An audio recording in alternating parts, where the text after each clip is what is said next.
it's fantastic, we burnt this stuff up and now we're going to grow something else. It will really struggle, fight against those tannins.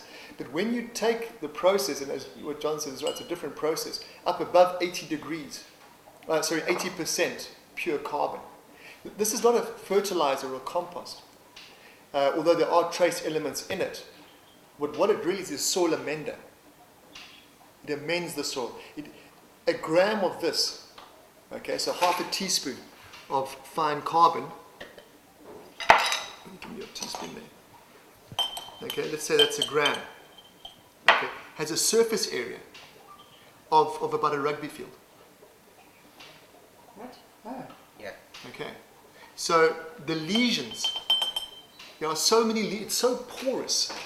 The lesions in it are homes for microbial activity to take place. They're not the compost. So what you do is you take your carbon and you inoculate it. Now, the other word that people say that they activate it. Activating is taking superheated steam, like at 400 degrees, and pushing it through it, and it makes it even, it almost doubles, get up to about 1,000 square meters of surface area per gram. That's what you use to purify water in your filters and things like that.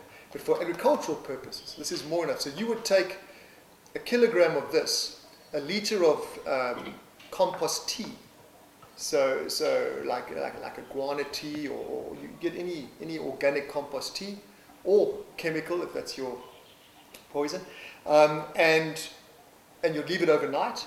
It will become a dry, crumbly substance that you then put into your soil. Now you're putting the life back into it, into the soil. So what basically happens is that when the root system goes down into the soil, it starts letting off exudates. Now what the exudates are doing is that they're looking for interaction with the soil. But our soil is so dead that until there's chemicals and being sprayed on it, it can't get anywhere. And that's what you do. You stimulate it through the chemicals. The soil has everything required for that. We just don't use it anymore. We just put it to sleep.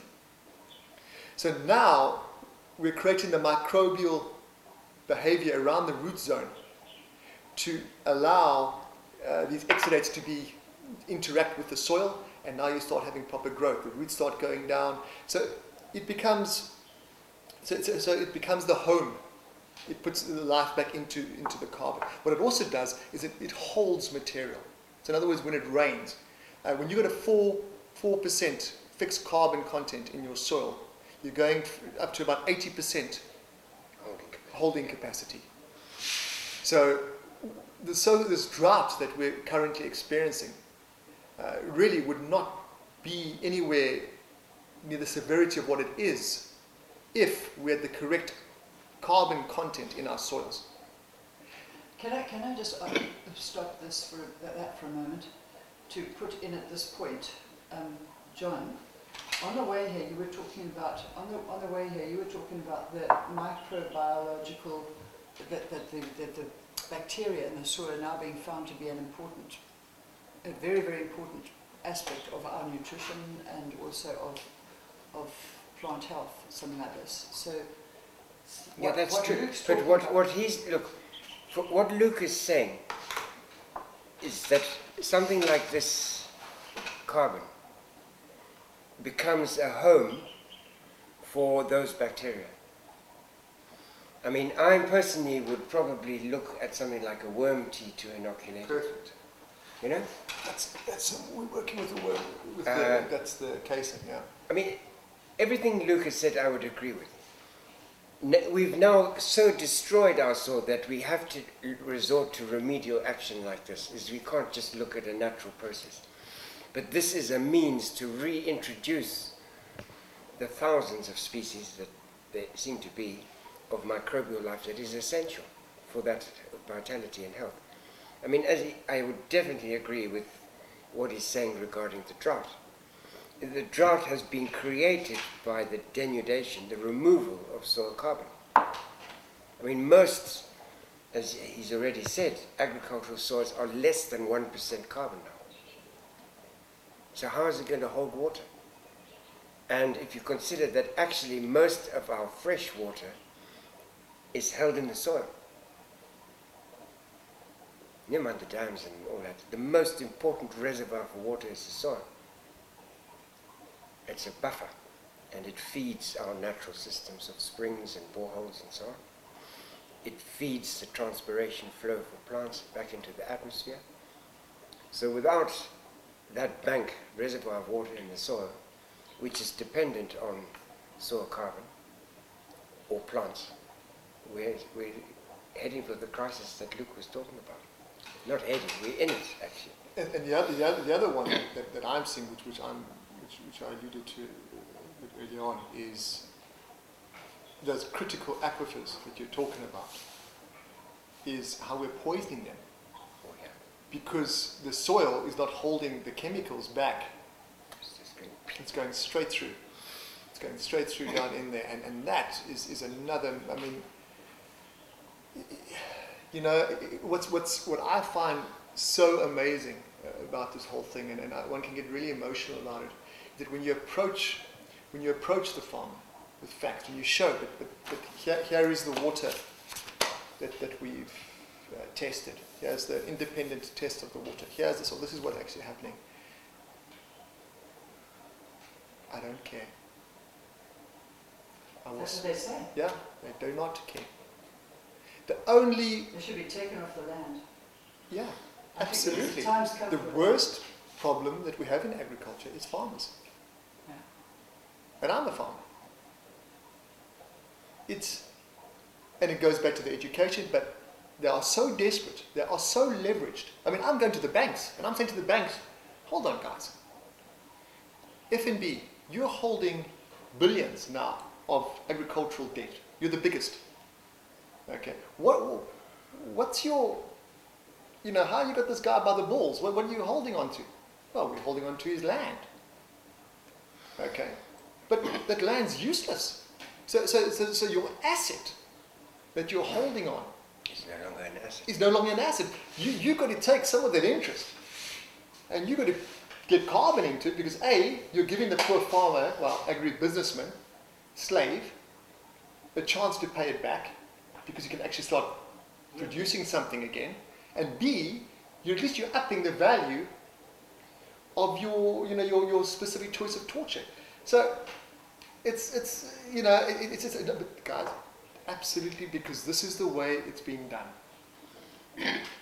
And this is what I find so terrifying, is that, you know, because everybody's motivated by different things. For me, it's my kids. It's my kids they motivate me, and the way I see it, they don't stand a chance to one day nurture their own kids at the current trajectory. And the destruction based on a greed, a model of corporate greed, partnered with political ineptitude, partnered with the biggest culprit of all, which is us and our ambivalence to this situation, because that is the only place that we can control. We can't control these corporate moguls, these political buffoons, but we have control over ourselves. We have to be that change. That is the response. But unfortunately, the ambivalence that is out there is, I don't want to know. I don't want to be, don't tell me I don't want to deal with that, you know. That is the only place that we can create changes within ourselves. I heard a very interesting comment the other day. They said that dinosaurs did not die out because they were hit by a comet. The world was hit by a comet. They died out because they didn't adjust to the changes that resulted in the world being hit by a comet. And that's what's going to happen to us. Or is happening to us, because we refuse to change according to the circumstances that we've got. And the thing is, we don't need a comet. We're the comet. You know, we really are. We are the comet. We are, at the expense of earning a living, we're destroying the very organism that keeps us alive. I mean, that's just mind-boggling. It defies logic. So unless we now, these corporate businesses consider the environment as an equal partner in everything, there is no future. It's not worth investing in that, and I'm not the first person to say that. Unless we consider the social ramifications of our businesses that we're involved in. You're delusional. These are volatile times. We've got masses, millions of people out there who have been brought up on a diet of sugar and starch, who are dependent on a political system that is so un-African, and an education system that is the worst in the world. So you have a situation where there's no neural activity taking place. There's mass ignorance going on, and everybody's pointing fingers at everybody and stirring the pot. It is dangerous, dangerous times, and that's why you go through 2 gates to get to me. And that's not even safe enough. We are living in incredibly dangerous times. And it doesn't have to be like it. It can change. This radical change, Julie, that you're speaking of, it is possible. But you need to understand that you're talking about generations. You've got to get into the education systems. And it all starts with nutrition. You've got to get your soil right. You've got to get people eating so that they can actually start to receive information again. Standing on a soapbox is really just not going to do it. You've got to get into the schools. You've got to get into people's homes. But you're breaking through an incredible gate, a mental shift. And I'm afraid it needs to collapse. That is the way of Africa. Let it collapse and crash, and the sooner the better, because then the less pain. But this prolonged Chinese drip torture especially for the kids, is just beyond excruciating now. It's got to come to that end, and I think we're the perfect president to allow that to happen right now. He's the right guy. He's just the perfect. We couldn't have asked for a better buffoon to activate this collapse.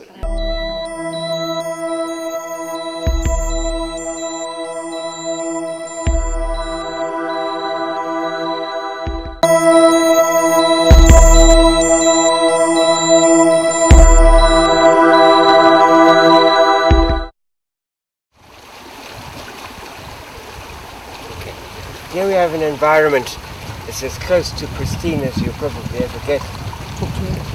And in an environment like this, you can see living water. And it's such a contrast to what you find in most agricultural systems, where water is invisible. It's almost entirely vanished from the soil. And all we really saw when we were passing through a lot of those agricultural lands was a lot of bare soil. And really, it's not surprising that our health in the national population is declining so much, as when we have food coming from such an impoverished environment. What's been shown in recent years with the movement and the interest in probiotic foods is the significance of having a healthy soil, in that a healthy food is in fact a home for a host of beneficial bacteria and fungi or microflora that are essential for our health. And once you start depleting a soil of its soil life, it doesn't become possible for the food from that area to have those populations of beneficial microflora in them. It's also, what you're getting now is a wheat plant, for example, in that when we're going through the wheatlands, is so far removed from the original kinds of wheat that were cultivated and eaten by people. And that really applies across the board of all the varieties of food that we're eating, in that most of the products now are hardly recognizable compared to the original varieties that we were eating.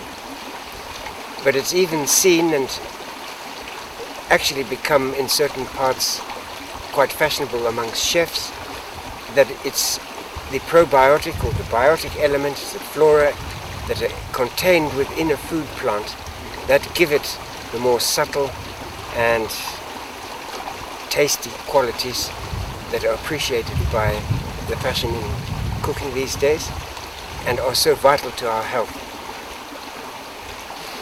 It seems strange that we have to go and buy from the chemist a formulation of microorganisms, whereas if we only chose correctly, we could be eating homegrown organic food that contains the same kind of microflora that now a modern person in the city has to go and purchase over the counter at the pharmacy. Yeah, I mean, we have a pandemic of diabetes, a whole lot of other health complaints, an increase in cancers, a whole lot of reproductive problems that can be directly correlated to a poor diet and a diet of often very questionable products, particularly, I would say, on the genetically modified foods. And yet no one is taking any notice of the warning signs that are there where populations are eating those foods.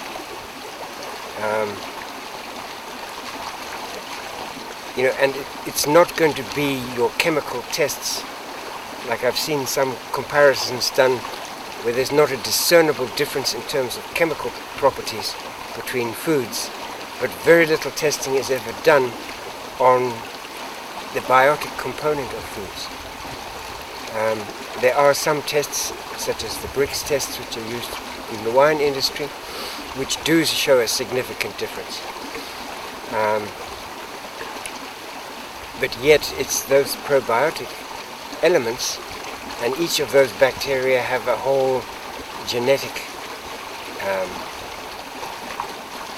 formulation, in a sense, imprint that activates our own health and immune system and gives a resistance to disease.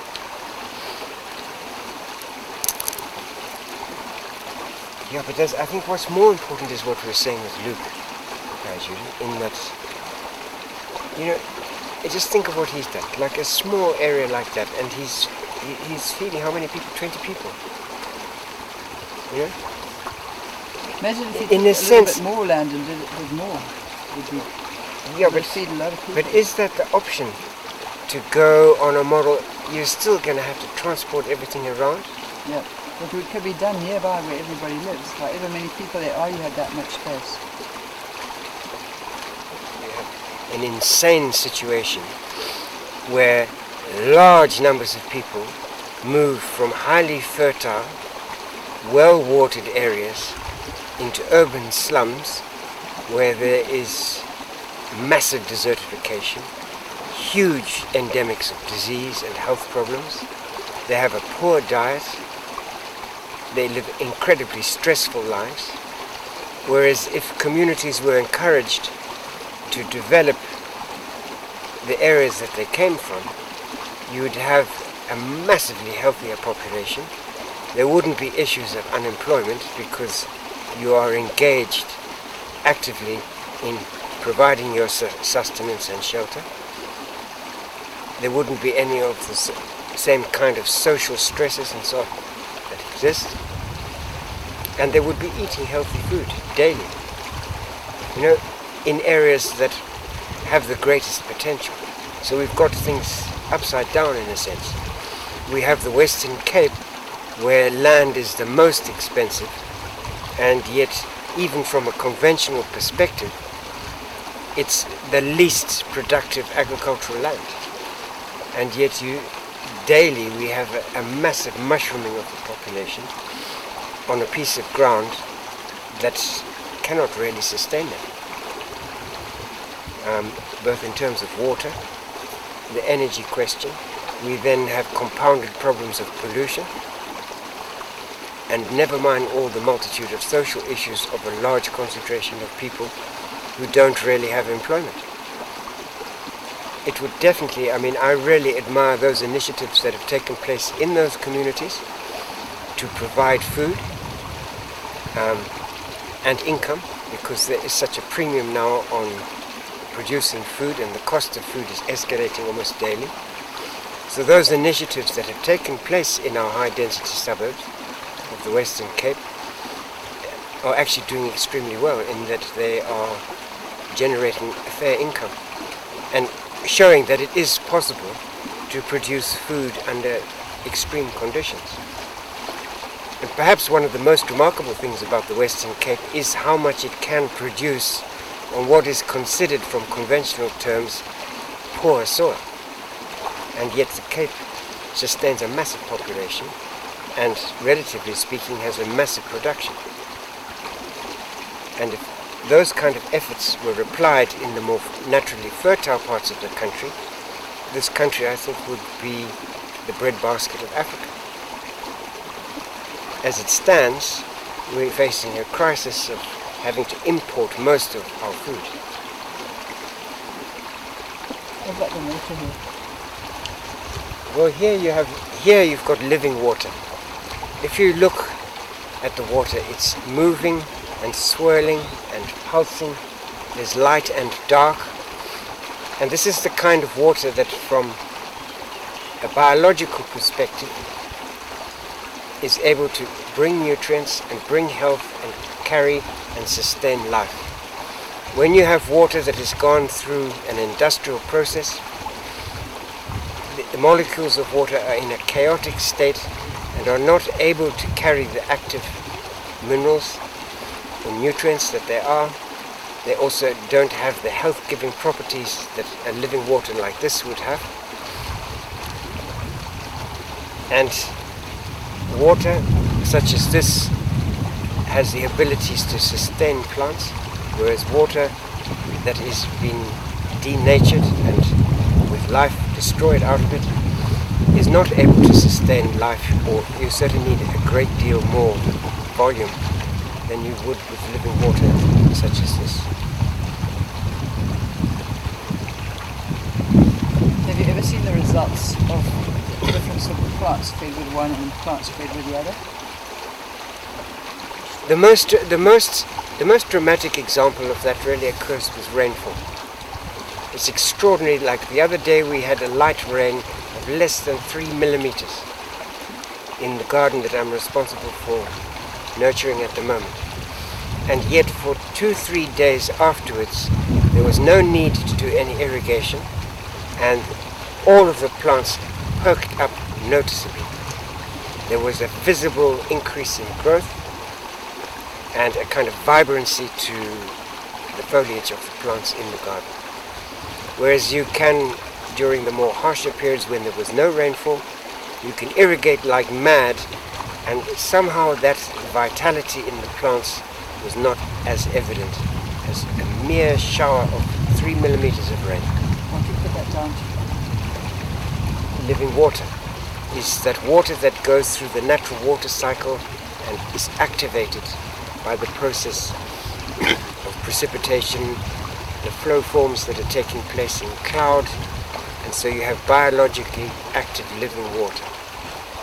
Whereas water that's gone through an irrigation system is contaminated with pollutants. It's dead water, it's been sitting in a reservoir, so it's not circulating, and simply does not have the quality that natural rainfall has on a plant.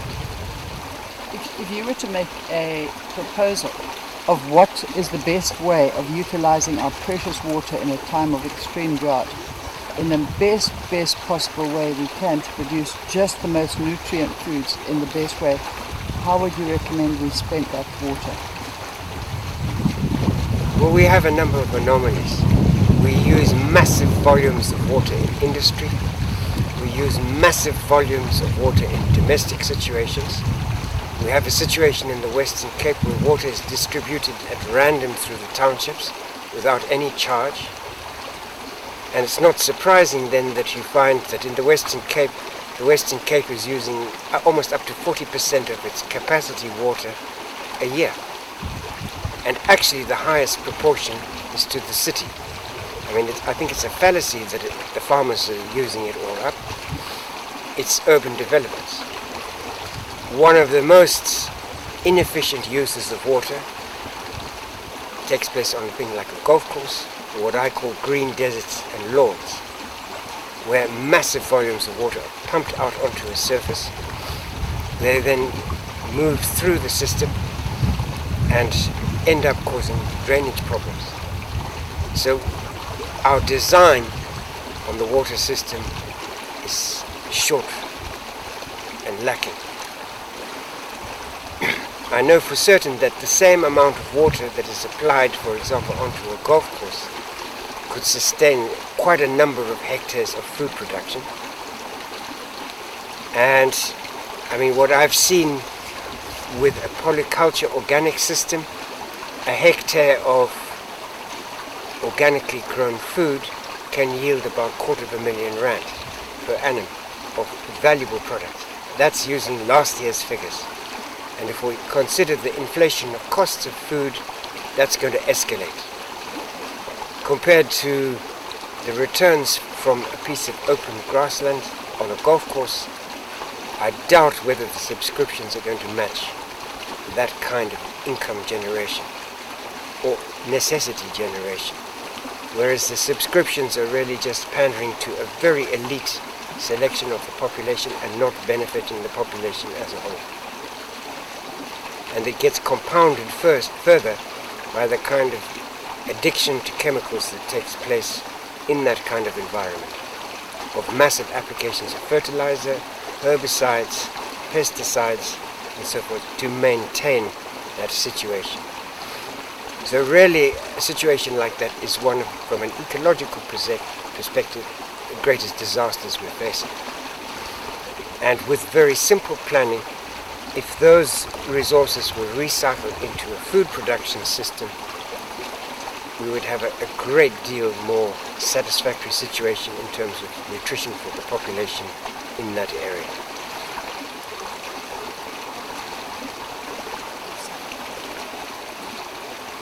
No, I haven't. What do you wish for this country? That it's flourishing. Definitely. That the country flourishes to its potential. I mean, actually, this country has incredible potential. It really does. And that includes the human resources, as well as all our natural resources. It's well blessed with natural resources. It's a splendid place. And it really should be flourishing.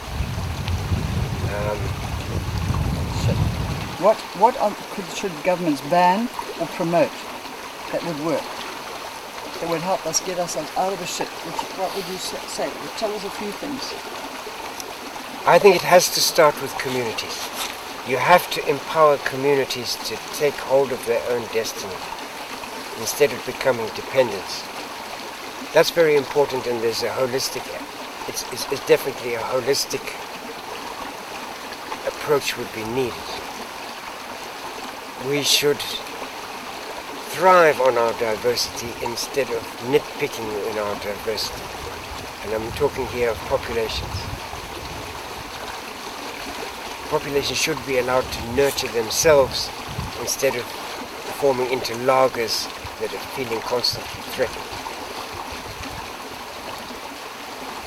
I think a rethink on urbanization is desperately needed, personally. It's not a mode that has worked anywhere satisfactorily throughout our cultural history. Most metropolitan cultures have ended up extinct, and we should really learn from that. It seems that we failed to learn from it. I don't think there's an exception to that. We kind of think that New York is beautiful and wonderful and it's going to last forever. But there's no ways a metropolitan area that large, and we could speak of more local urban centers, can sustain themselves. They're entirely dependent on importing their requirements. And with the kind of culture of plundering our resources instead of respecting and nurturing our resources, they're going to run out. Resources are going to run out, and urban centers are going to face even more extreme crises than they're going to face at the moment. And that we should see that. And we should take steps to develop a society where, if you like, the load is spread, and we have many more smaller, more balanced communities. Population control? Autonomous, universal globalization. Funny enough, I think there's something very anti-life about population control. That's my own personal opinion. It's because you've got 5 kids. Yeah, maybe. Maybe it is, but I think there's something anti-life about it. It's true that the escalation of the human population is alarming. But is it alarming because of the concentrations of people in urban centers? Or is it alarming simply because of the increase in numbers? Is it alarming because of the plundering of the planet? Okay, that increased population would, in a sense, people think implicitly imply. Or is it actually the industrial mode that is the danger? And personally, I would tend to think it's our industrial mode that is the problem. So you think it's actually possible for us to continue to have continually and forever escalating population boom? No, it can't happen. Then at what point would you say this anti-life thing would kick in? Nature's going to kick in anyway, whether we like it or not. There will be natural controls coming in. They might be shocking. Maybe they are kicking in with the massive health problems that are occurring in the first world. It's nature's way of kicking back and trying to balance things out. So you could almost say is that high concentration of people is asking for pathology of some sort or another. Some disease, some crisis is inevitable.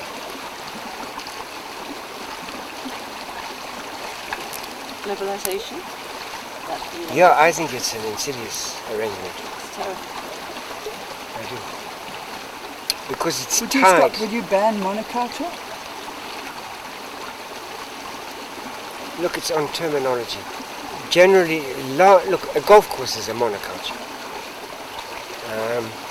No, I don't think it's healthy.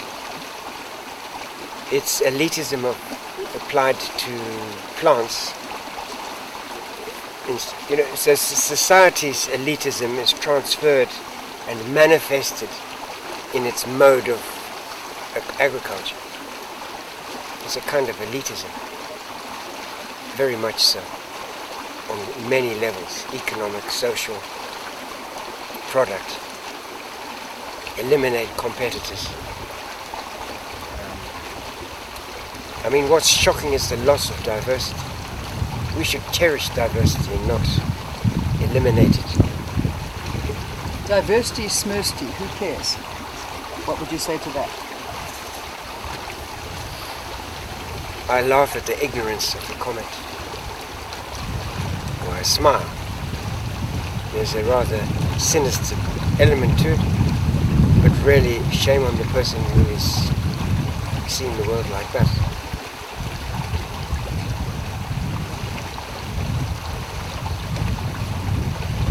I spoke to an environmentalist who told me, oh no, look, we've already accepted that there's going to be a harm in species, but that's okay. Do you think that that is just them being practical, or do you think it's them even basically shouldn't be call themselves environmentalists? I think they're speaking from a comfortable perspective and have never really faced life-threatening situations. Because if they had faced life-threatening situations, they wouldn't make a remark like that. So that is a very comfortable elitist position. Yeah, there's a smugness to it that's actually tragically unrealistic. That person is extremely naive about how harsh life can be for most of the population. Do you think we're better off now than we were 50 years plus ago? No, not really, no. I might even say that we're worse off. I don't think technology has really contributed as much as it makes out that it has contributed. If you consider in the last 50 years the loss of habitat and natural resources, the massive utilization of finite fuel, no. We're still engaged in warfare. No. If anything, I think the desertification of the planet is far more alarming in the last 50 years than it has ever been. And I don't mean desertification, I mean it in every single respect. Creativity, I think, has diminished. So there's been a kind of desertification of creativity. We have mass-produced creativity. And so the initiative of individuals to be creative has been lost. And that, I think, is one of the most tragic things. And then there's desertification, quite literally, of our environment, where environment has become totally degraded. And that has escalated in the last 50 years. I don't think health problems have been solved by technology, as they're allegedly done. I don't think wealth is a very good indicator, because we seem to have almost more poverty than we had 50 years ago. And people might have lived mighty simple lives, but the sense of impoverishment was not there. That has escalated. So even though people lived a lot very simple, humble lives, they were a great deal more content, healthier, and more creative.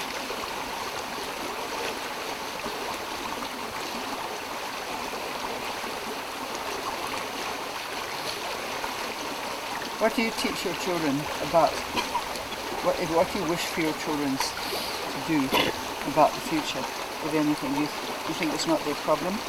Or do you hope that they somehow can undo what's been done? I hope they have the initiative and creativity to deal with the challenges that are undoubtedly going to be presented to them. I think, in a sense, as a guidance with my children, we have had adventures over them.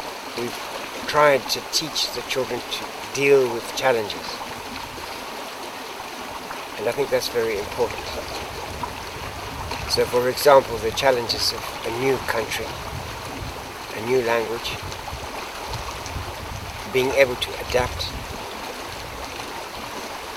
So I think that's the most important thing, is to be lively enough to deal with the challenges that we are facing. And one can only hope that they survive and flourish.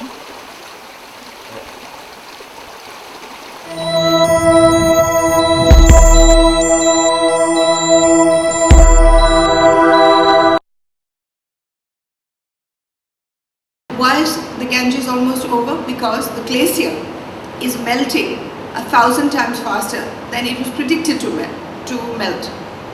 So it's already gone in by about 5 kilometers. Now it's happened now in today's news. You have seen that the Alps have got no snow this year. As the Alps get no snow, Europe gets no water.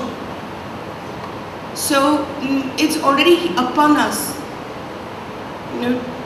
So when we use language like, in 2050 it's happened, nobody for a minute believes A, that they will die, but 2, that they will ever see 2050, strangely enough.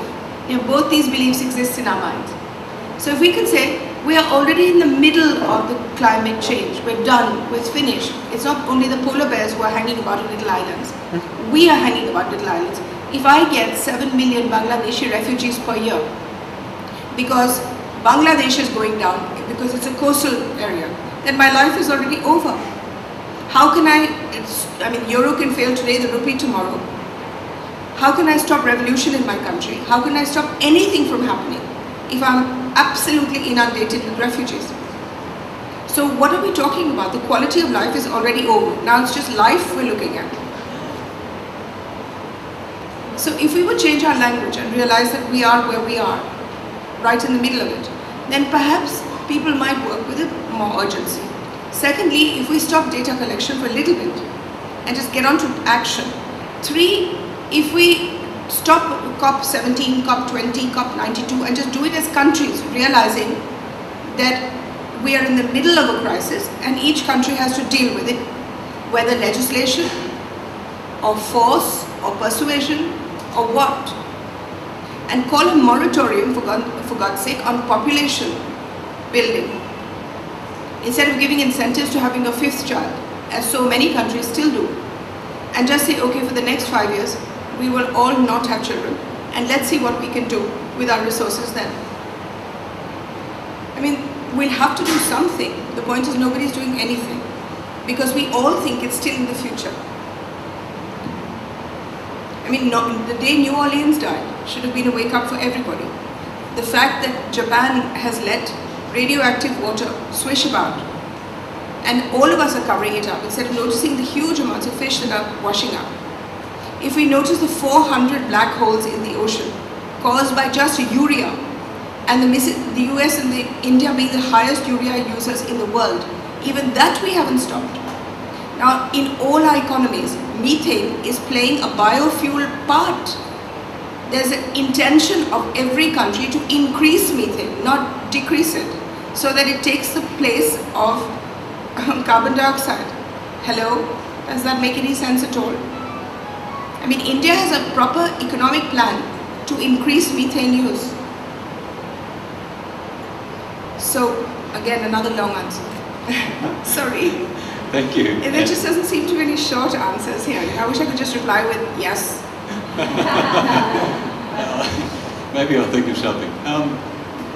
The World Preservation Foundation has seen a number of solutions that can actually work, and one of them is the Netherlands Environmental Assessment Agency have said that the quickest way and the cheapest way to pull down carbon dioxide, to stop the heating, is to plant trees, to grow trees rather, and grass, to take the livestock off all the rangelands, all the pastures of the world, and that would cost only 20% of any other mitigation proposal.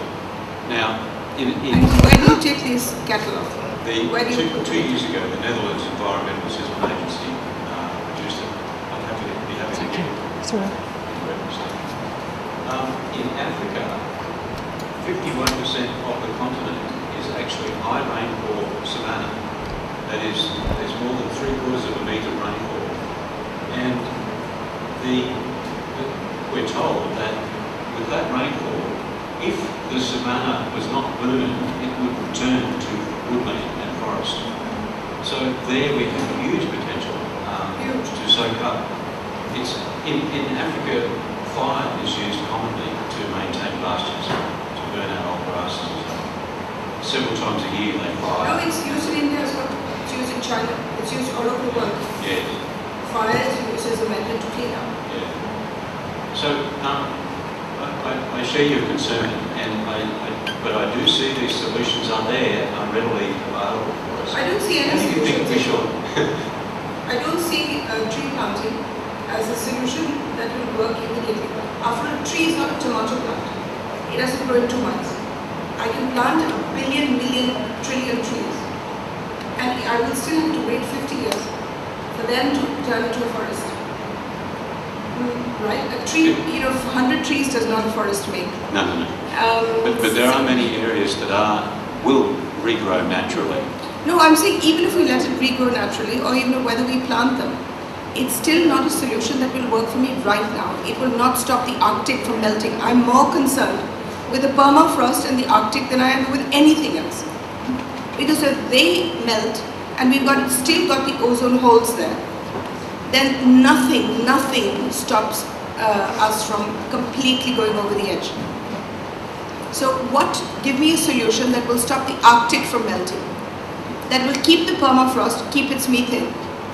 Give me that solution. Don't give me about putting 5 cattle into a room and letting the grass grow naturally. We're looking at titch-button solutions. That's why NGOs do, halfpenny worth of work and then congratulate themselves horribly, you know? Or governments use NGO work to say how well they're doing. But tell me the one solution that will stop the Arctic. That's all. That's the one point we need to go to. Not Durban, not India, not anywhere else. Subhanabhi Gandhi, I have a question from the moderator. In the mitigation strategy... One second. Sorry. Yeah, tell me. No, just to follow on this question, you mentioned mitigation strategy from grassland.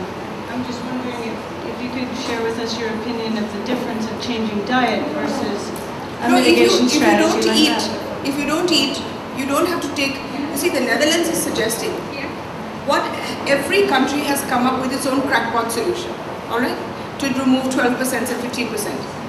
US says make pigs with 3 stomachs and cows that have produced less fermentation, right?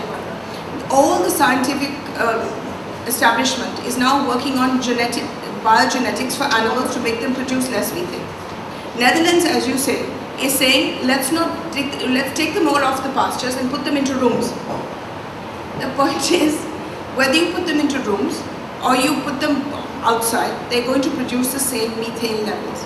Yeah? So the best is not to have them at all. And the only way you could not have them is by not eating them. So don't eat them. And by next year they won't be there. And then you can have all the pastures you want. You can have all the regeneration you want. All the fires that are set in our countries are to clean up the areas for cattle. So they won't be set anymore. So do you think the vegan solution is a real solution? I'm saying not only is it a real solution, but it's an immediate solution. Within 3 years, you will have given us a breather to work out the carbon dioxide problem. Here we're not even getting the breather. Yes, from South Africa Broadcasting. There's a lot of even sort Sorry, of... my name's Judy Searle. I'm on assignment for 50/50 SABC TV2. There's a lot of people who in the main plenary discussions, the fact that methane is not on the table is really ridiculous. But even what is on the table, the fact that there is so much contesting of everything that is trying to prevent us from using a fossil fuel-based society, it doesn't make sense. There's a lot of people who've, as a result, come to think of it as like a conspiracy, that the government's actually working for the oil companies, and we just fools who just go along with it, and we believe we have democracy because we get a vote once every 5 years. Is there any other reason that you can think of why the world would actually choose to those people who are in there discussing nothing except money, surely they either don't believe it or there's some other agenda. Have you got any idea what it could be? And the second question is the sea.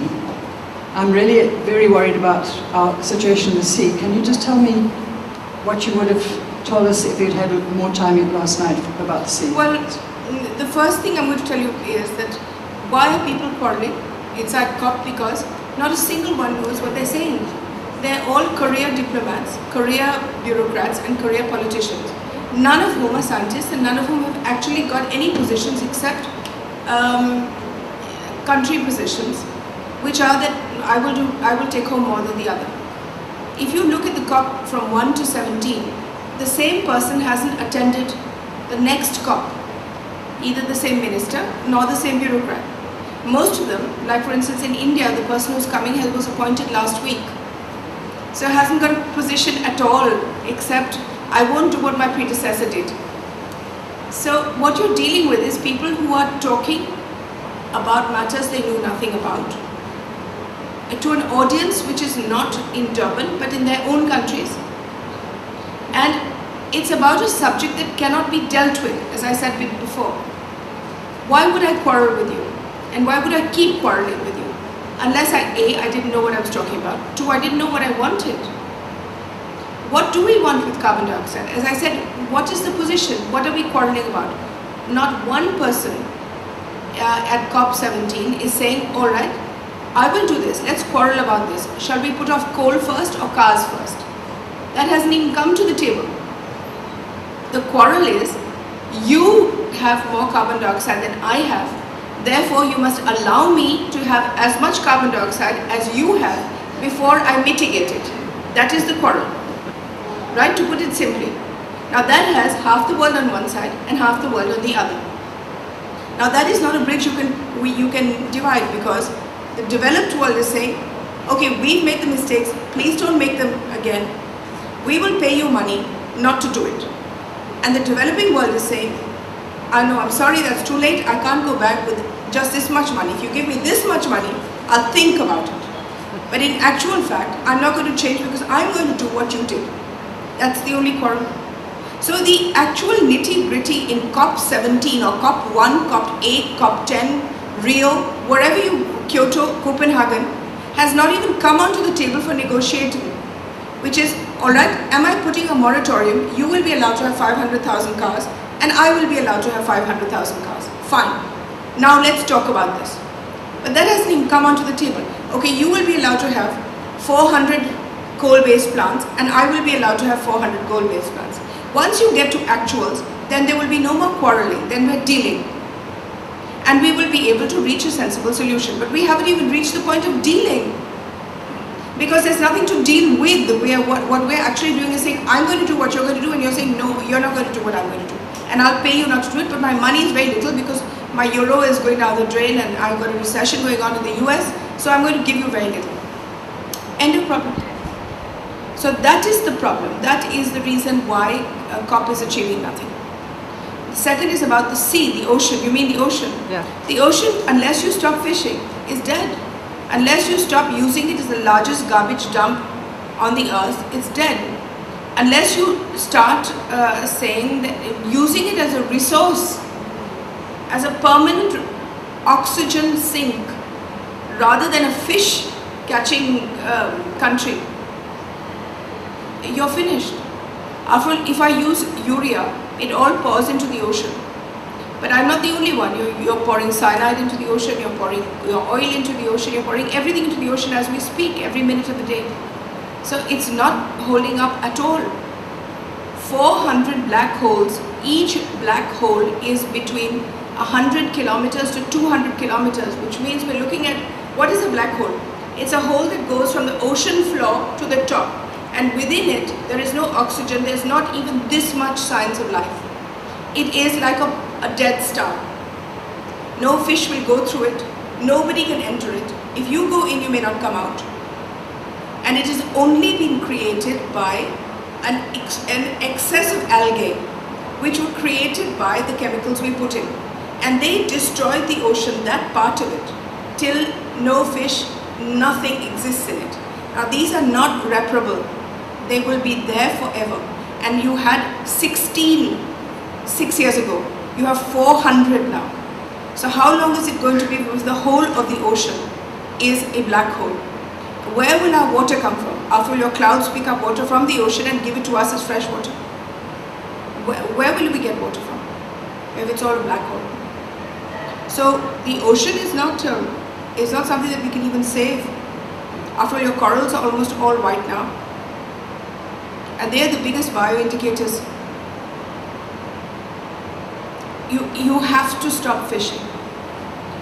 You have to stop using it as a garbage dump. It's easily done.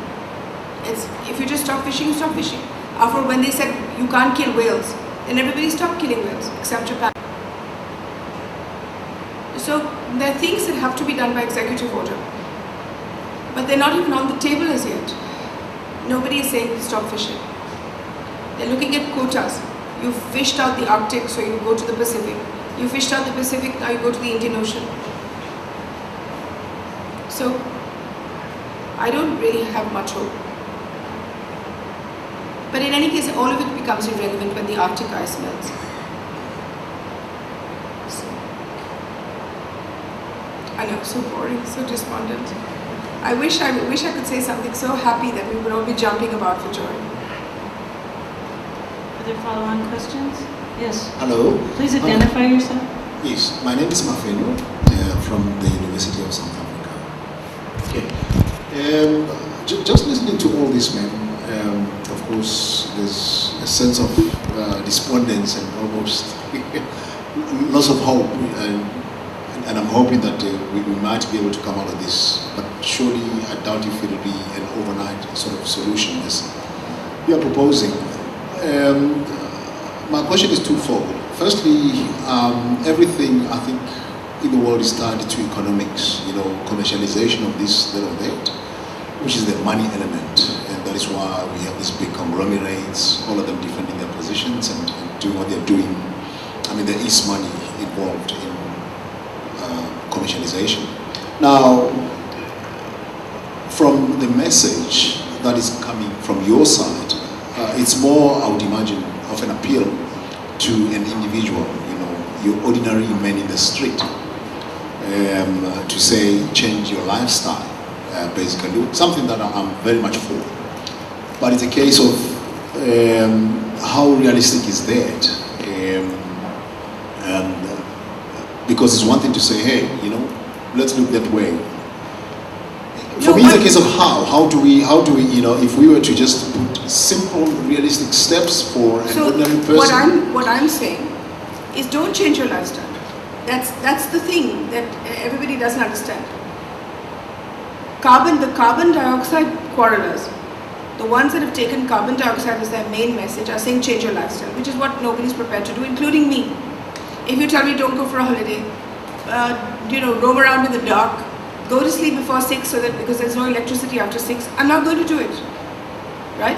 I mean, Greece was dying and it still wouldn't change its lifestyle, right? So I'm saying, have as many cars as you want, put all the electricity on, do what you want, don't change your lifestyle, except in one small fashion. Don't eat meat. That's what I'm saying. Don't eat fish. Now that is the least of your lifestyle changes. If I asked you a simple question, give me a choice, whether you will use your car or whether you will eat meat. If you eat meat, you will not get a car, and you will not get buses, you will not get transport. Which one would you choose? Well, look, it sounds all simplistic the way you... No, it's quite simple. It's quite simple, because one says, I'm saying use as much carbon dioxide as you want, give up the methane. Now you have to take a choice. Obviously, anybody will say, no, a car represents for me freedom. Travel represents for me liberty. Whereas meat is irrelevant if I have great vegetables, if I have great food to eat, if I have mock meat, if I have things that taste the same as meat. After all, it's taste that you're worried about, right? And what we're saying is that without the methane content, we can give you the same meat, because that is where technology has already reached.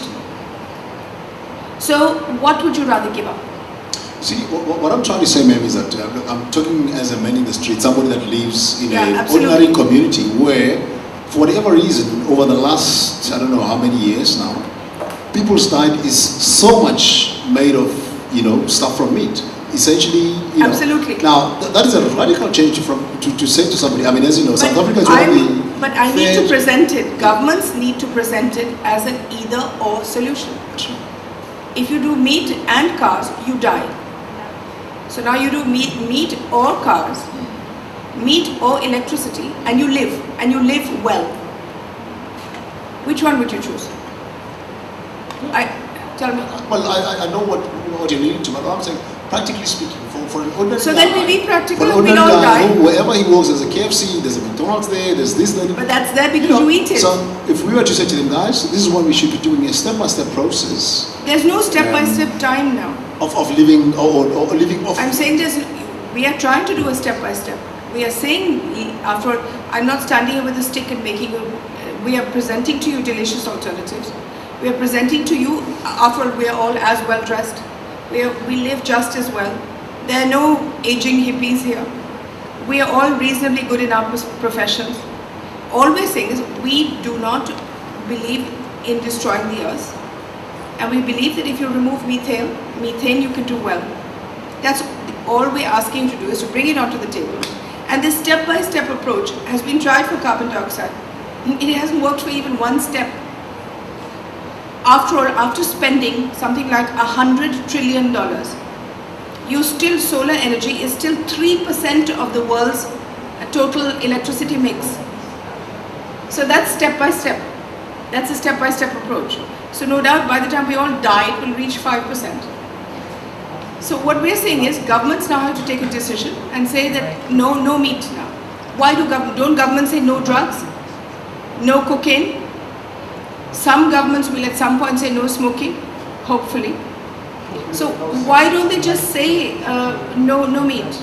Or not no meat, I'm saying, no meat export. You want to eat meat, produce it yourself. You'll find half of the world can't produce it.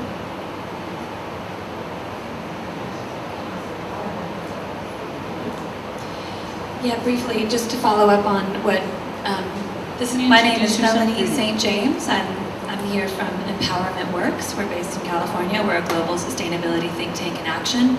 And the first thing I'm hearing is that there's a lack of evidence-based policy making.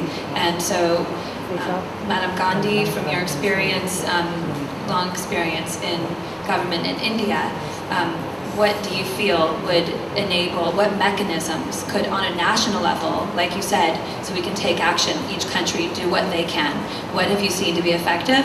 And also in regards to what is culturally relevant and normal, just wanted to call attention to Dr. Mienge's presentation yesterday about the proteins that have been traditionally in the African diet, and actually that the meat consumption is more of a neo-colonial consumer-based strategy and marketing from globalization, and the evidence of that historically, and how that has really become more of a market trend rather than our own culture here, or the culture here.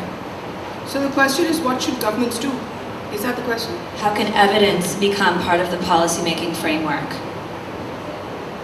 The first thing is to, I'll tell you a story. I don't know whether it should be on television, but it's a correct story. When I was 32, I was Minister for Environment, and I was sent off to fight to work the Montreal Protocol because India was holding up the entire agreement. So before I left, I asked the Prime Minister, what should I say? And he said, I don't care, say anything. And so I actually studied, and we managed to get the protocol through. But that were my specific directions. I don't care, do what you like. So the first thing is perhaps to bring these up in all parliaments. Let people bring up methane for debate. Let everybody realize the seriousness of the situation. And then let governments sit together and work at it in their own way. If some people want to do coal first, let them do coal. If some people want to stop meat export, as India should. If some people want to reduce leather, then put moratoria on, for instance, no leather to be worn by children on school shoes. No leather to be worn here or there, or whatever, in large groupings. Now those things can be adjudicated executively. For instance, the Supreme Court in America has ruled that vegetables have to be given to children in schools. Now, after the Supreme Court has made its decision about giving vegetables to children in schools, the American government has allowed pizzas to be called vegetables. So, you have to make up your mind. But things can be done by governments. And the rest is, of course, if one person stops eating meat, that's 15,000 less animals being born. So if each one says, okay, I'm not stopping it from today, then you make a huge difference, huge. If you instead say, oh no, I won't eat cattle from today, but I'll eat chickens, then you are creating a bigger crisis, because for every bit of chicken, you have to have 10 more chickens than you have to have a cow. And if one cow releases 600 liters of methane, a chicken releases 250. So you actually at the same crisis. So you have to, each person has to now make up their mind for themselves. But yes, governments, I don't know how governments can do it. I know how the Indian government can do it. Bring it into parliament, let it be talked through, let decisions be made executively, and they will be followed.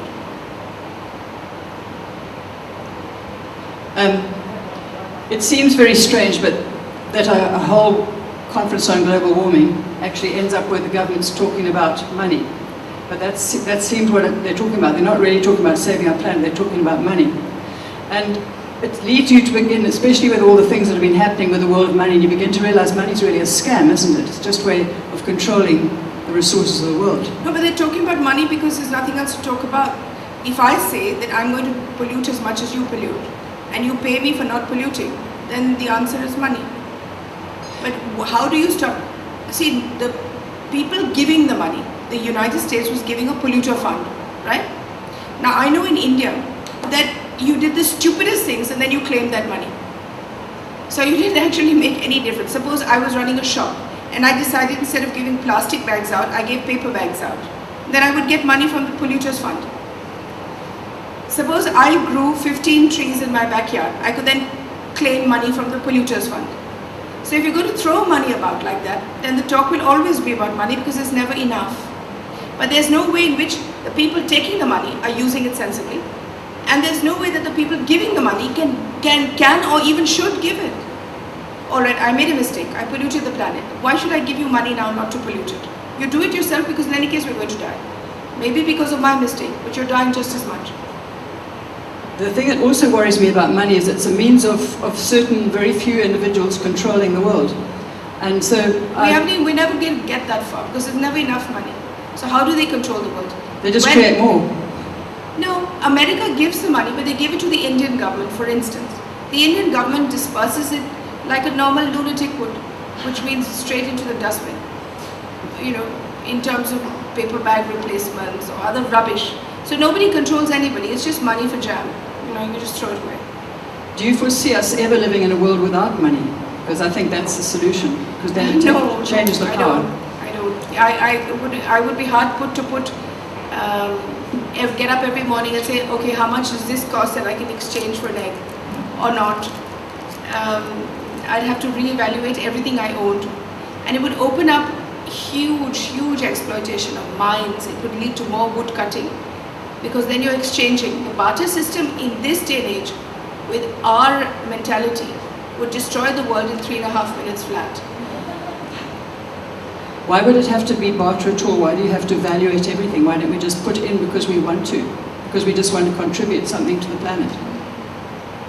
Because when we were doing that, there were probably 1 million people on the planet. And now there are 7 billion.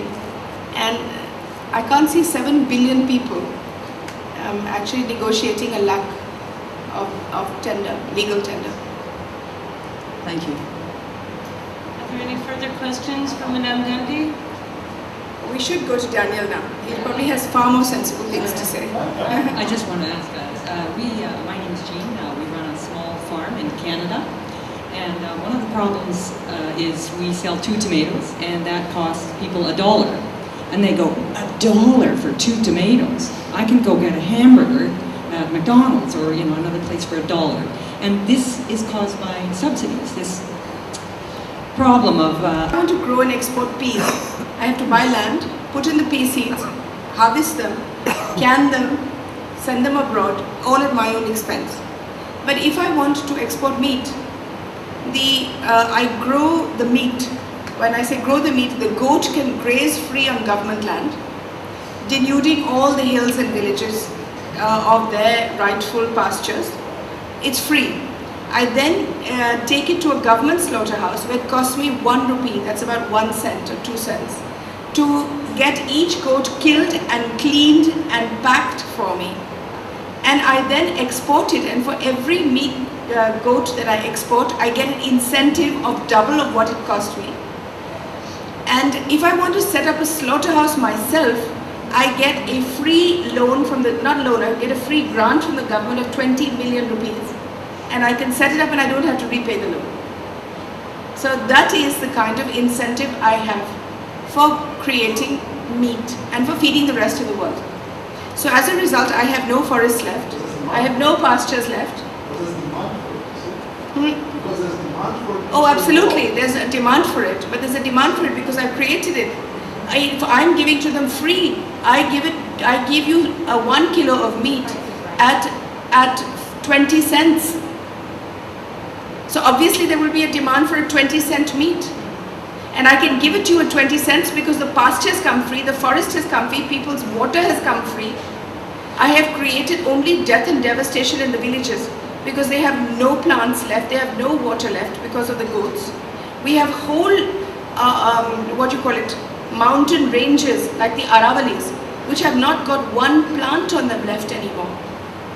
My sewage systems are blocked up with blood. Everything, and that's why I can sell meat for 20 cents a kilo, which is what I'm doing. That is why I'm feeding the whole of the Middle East. So if I remove those subsidies and said, okay, you want to grow goats, you tether those goats, you feed them on food that you've grown yourself.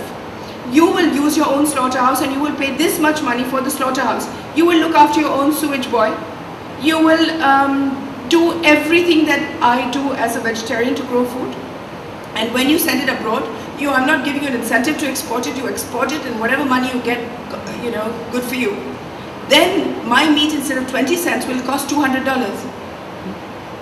And then there will be no demand for it, I assure you. Thank you, Madame Gandhi.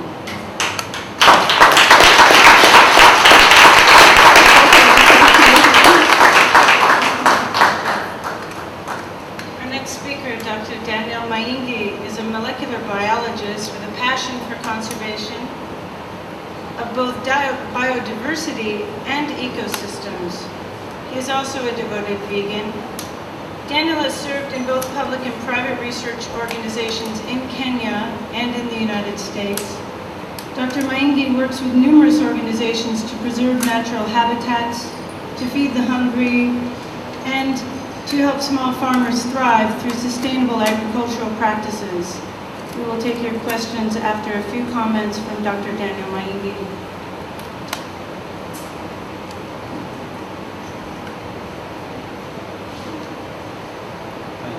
Thank you, members of the press. I think I'd like to twist most of the discussion this afternoon to the questions of Africa and its place in the climate change debate. I think from many of the scientific journals and papers that you read, the evidence actually shows that the African person, whether here or in diaspora, is more affected by lifestyle diseases. You go to the US and you find the black American, the African American people are the ones with the highest rates of cancers, heart attacks, and also diabetes. And you come to Kenya, you come to Nigeria, or even South Africa, and as soon as you introduce meat, you start getting a lot of problems, and then the health cost goes up in the hospitals and all that. Simply because for many years, Africans never used to eat much meat as we are being forced to eat right now. Most of the diet was based on protein coming from plant sources. And I can tell you the case of Ethiopia, which has this particular plant. It's in the millet wheat family. It's called teff. It has the highest amount of protein in it. And if you make what they call the injera and put all your other greens on it, you won't need any other protein from anywhere else. Now that we are in the stage of globalization and we need McDonald's, we need Kentucky Fried Chicken to come in so that we feel we have reached, then it has become very common that as soon as our income goes up a little, then it's a privilege to go and eat meat. And then you eat meat not once a week, but almost every day. And now you're at the stage where you're eating meat for breakfast, meat for lunch, and meat for dinner. Unfortunately, and this is my specialty, that's my area of training, your genetics don't allow that kind of situation. Your heart gets clogged and you're falling around like flies. And so what I'm saying is that really we in Africa, we should resist from the persuasions on the billboards that, oh, this slab of dripping meat looks so good and yummy. We should really get away from that and stay on what we used to do, and that is eat a variety of many things. And then I know there are so many negotiations, but there are others that are also related, where we have come to a point where U.S. subsidies for their farmers in the USA are producing so much grain for their cattle. But then once their cattle are fed, they have still so much surplus and they're exporting it to Africa. And in Africa, we end up eating what the animals were supposed to be eating. In the GMO meat, GMO corn, that's what is being exported to Africa. Our World Food Program are exporting all that stuff. And why? Because we, back in the 70s and 60s, there was a revolution, the agricultural revolution, which is called the Green Revolution. And now we have come back around to the stage where we have a second green revolution that is being pushed by very prominent people. What is called the new revolution for a green, the new green revolution for Africa. Where again, and this is very true, we burn up a lot of the savannas, like our friend from the Preservation Foundation is saying. We burn up a lot of forests in order to be able to put plantations for corn and soya, and we feed back into the market for cheap grain that will feed the animals. But in the surplus, we feed the human beings. So let me call you back to the point. Climate change is really being fueled by our lifestyle changes. And if we can cut back, like we have always been, on eating meat, then we can begin to make impacts, not in 50 years, but within the next 10 years. Within the next 10 months, depending on how many people leave it. So can we take questions for Dr. Waini?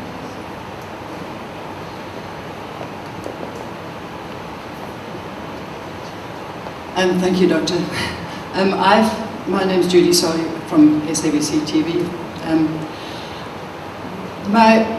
I've been very interested in the position of meat and health for a long time because to some extent it seems almost poetic justice that what we do to animals should result in making us suffer so much. And yet in Africa there's this statement, meat is meat and a man must eat, and that's become synonymous. It's considered male, especially I think now amongst the black males, I think particularly, but I think even amongst the South African males, it's meat is meat and a man must eat. In actual fact, they found out that, I think, that with the amount of female hormones that you get in your meat, exactly the opposite actually occurs. Could you comment further on that? And also, one other thing is that could you comment also on the amount of toxins that are in battery farm meat, please, and what effect it might have on our immune systems? Thank you so much. I'm told there's a very popular song in South Africa that is talking about women who are very well endowed in their behinds. My mom is genetic. Say it. Yes, and unfortunately, I don't know why, but really we should address the question of what we are eating, what it's doing to ourselves, and stop confusing where our attractions are going. It can be good for a short time, but it's very bad for your heart. And talking about what's happening, whether it's the fast food that we're eating, or the chicken, or the meat, I began by talking about the African DNA, the African gene, being so responsive to input, and especially of the proteins that we're putting in. But it has a lot more to do with the hormones that are in the whole food system, which is certainly unnatural for the African gene.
Hello and good morning. Welcome to the Environmental News Network. You're speaking to Jason Saul, filming from the beautiful Monkey Valley Resort in Cape Town. It's July 8th, and today is the day that I'm going to tell you the basics of climate change.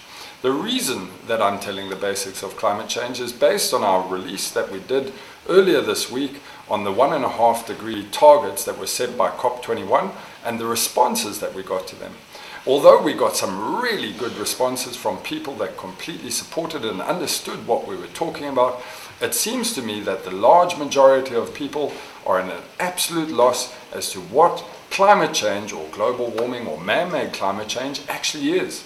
And they seem to believe that it's somehow a conspiracy theory that needs to be kind of shouted at or put down or, you know, basically ostracized from the brains of all society.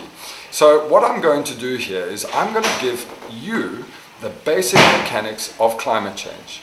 And it's important that you understand this, because once you're armed with the basic mechanics of climate change, you can for yourself actually see and understand why it is that we state this position in terms of climate change and the effects thereof.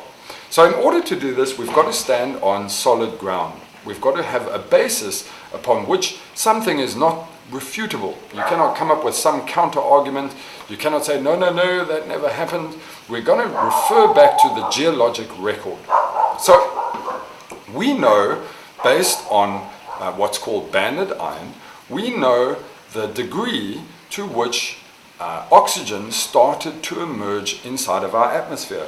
Prior to it emerging, there was no oxygen, and thus there was also no life. Because without oxygen, there is no life. And we know that in the origins of this planet, that the chemical atmosphere was too complex and too wild and had very, very, very little oxygen that wasn't formed out of basic natural processes.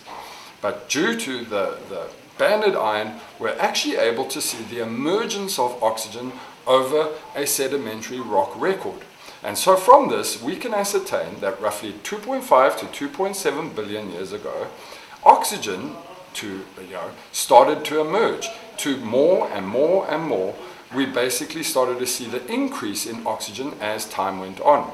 And this also corresponds with the fossil record of the emergence of microbial life. So what you're actually seeing there is, instead of seeing something, okay, in terms of iron, iron needs oxygen in order to form kind of rust lines on it. So based on the increasing volume of rust lines on banded iron, you can see the greater increase in oxygen that was available in the atmosphere. This is basic geological fact. It is not disputable. It's not like saying, hey, there are aliens or there are no aliens. It is a geological reality. We also know, based on the fossil record, that there was what we call a blue-green algae, but it actually is broken down to a whole lot of phosphates and microbes and different tiny, minuscule, microscopic organisms in the sea that learned how to photosynthesize. And as we already know, photosynthesis is the uptake of carbon dioxide and the release of oxygen, and they use the carbon to construct their bodies, shells, and basically their existence is based around carbon, as is ours. We are what is called a carbon-based life form. In fact, all living things on this planet are carbon-based life forms. Our bodies are comprised purely of carbon, complex carbon, but carbon. And it's for this reason that slow process of attaching carbon to their body and releasing the oxygen started to reflect on the banded iron record. There was a gradual increase of oxygen that was available in the atmosphere. Again, this is a quantifiable scientific fact. It is not a disputable fact. The timing that it took place, maybe 2.5, maybe 2.8 billion, is irrelevant. The fact is that it most certainly occurred. After this, we're going to jump almost 2 billion years, 2.2 billion years, to what we call the Carboniferous period. The Carboniferous period was very interesting in terms of the formation of the planet and the alteration of the atmospheric chemistry of the planet. The Carboniferous period was kind of, brought into existence by the appearance of massive, massive trees, massive, massive swamplands, and the world was completely occupied by living tree species. Tree species have been on this planet far, far longer than any complex living organism, like a human, like animals, like any other species. Older than dinosaurs, they have been around for eons. In fact, in this case, they've been around for roughly 250 million years, is the first emergence of what we call the Carboniferous period. Now, it's important this, because as we already know, and you learned this in basics in terms of school and primary school, that all trees and all kind of plant life operate on a basis of photosynthesis. Now, I'm not going to debate around the evolution from microbes in the water to tree life, but it is kind of obvious that they both utilize the same method of harvesting energy and building their bodies while releasing oxygen. And what this caused was an explosion of oxygen around the atmosphere. The content of oxygen in the atmosphere was far greater than what the content of the atmosphere is now, which is roughly 21%. It's theorized to be roughly 35%. But that content of atmosphere is actually interesting because it brought about a later period which came to be known as the Jurassic period. But to come back to the Carboniferous period, what's important about the Carboniferous period is this, is that as forests died, new riverways came through and wiped out entire forests, or new ice kind of overwhelmed a certain area, and that area remained frozen, a lot of this carbon was trapped underground.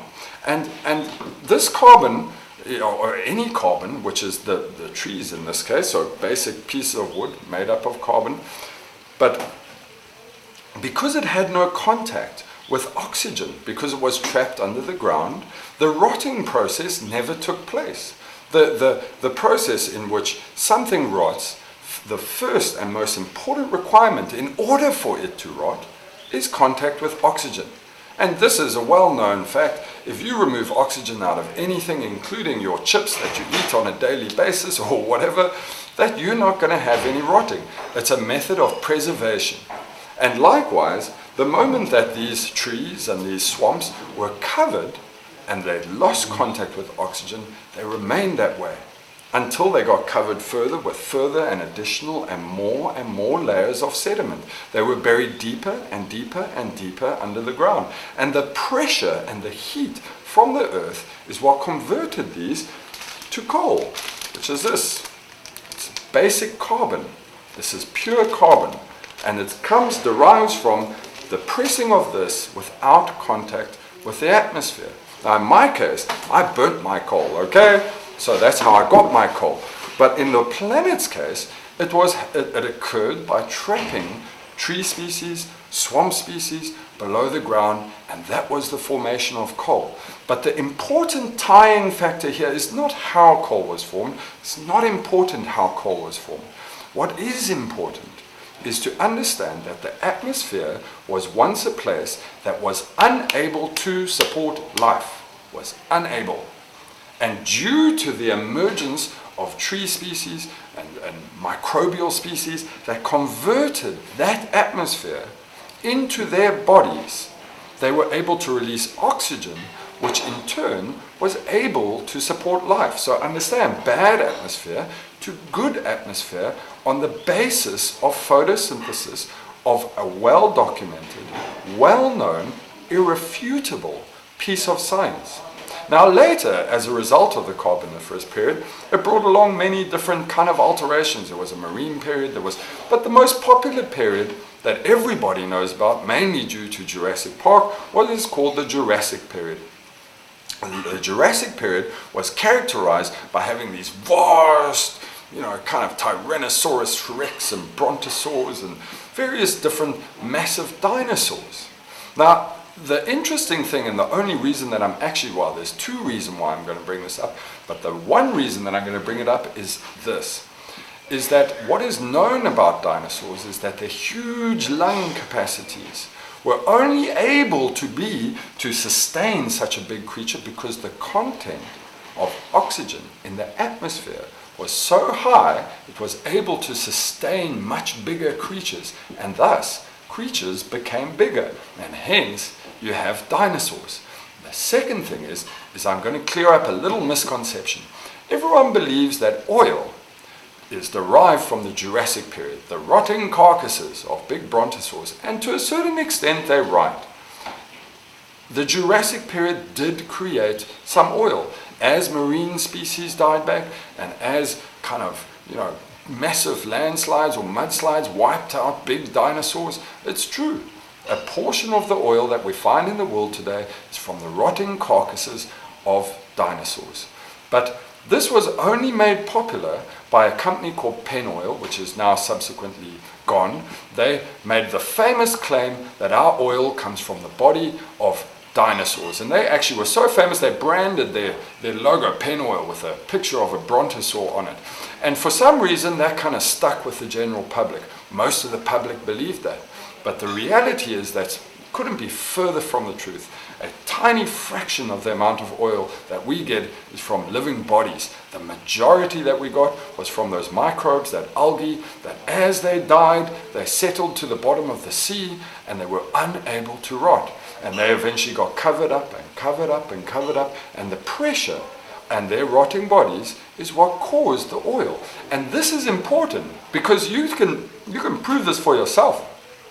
They want to pull oil from deeper than 1,000 meters. Why? Why do they have to drill for oil? They have to drill it because they're trying to access those layers, those sedimentary layers that compressed those billions and billions and billions of metric tons of creatures that basically were covered and eventually formed into oil. The biomass, in other words, that we were given by microbial or small life towards oil is far, far, far greater than the fraction that we were given from the Jurassic period. So now what we have here is we have two factors that are scientifically irrefutable factors. The first one is we've already proven to you that the atmosphere was unable to sustain life, and only due to the presence of that microbial life as well as the presence of the Carboniferous period were we able to bring about this change. And we've also proven to you where the oil, which is actually it's part of that same period, roughly a period of almost 1.5 billion years of extracting carbon and bringing it down into their bodies and releasing the oxygen. It's that process that allowed the world to be shaped exactly as we are right now. So here we have a picture.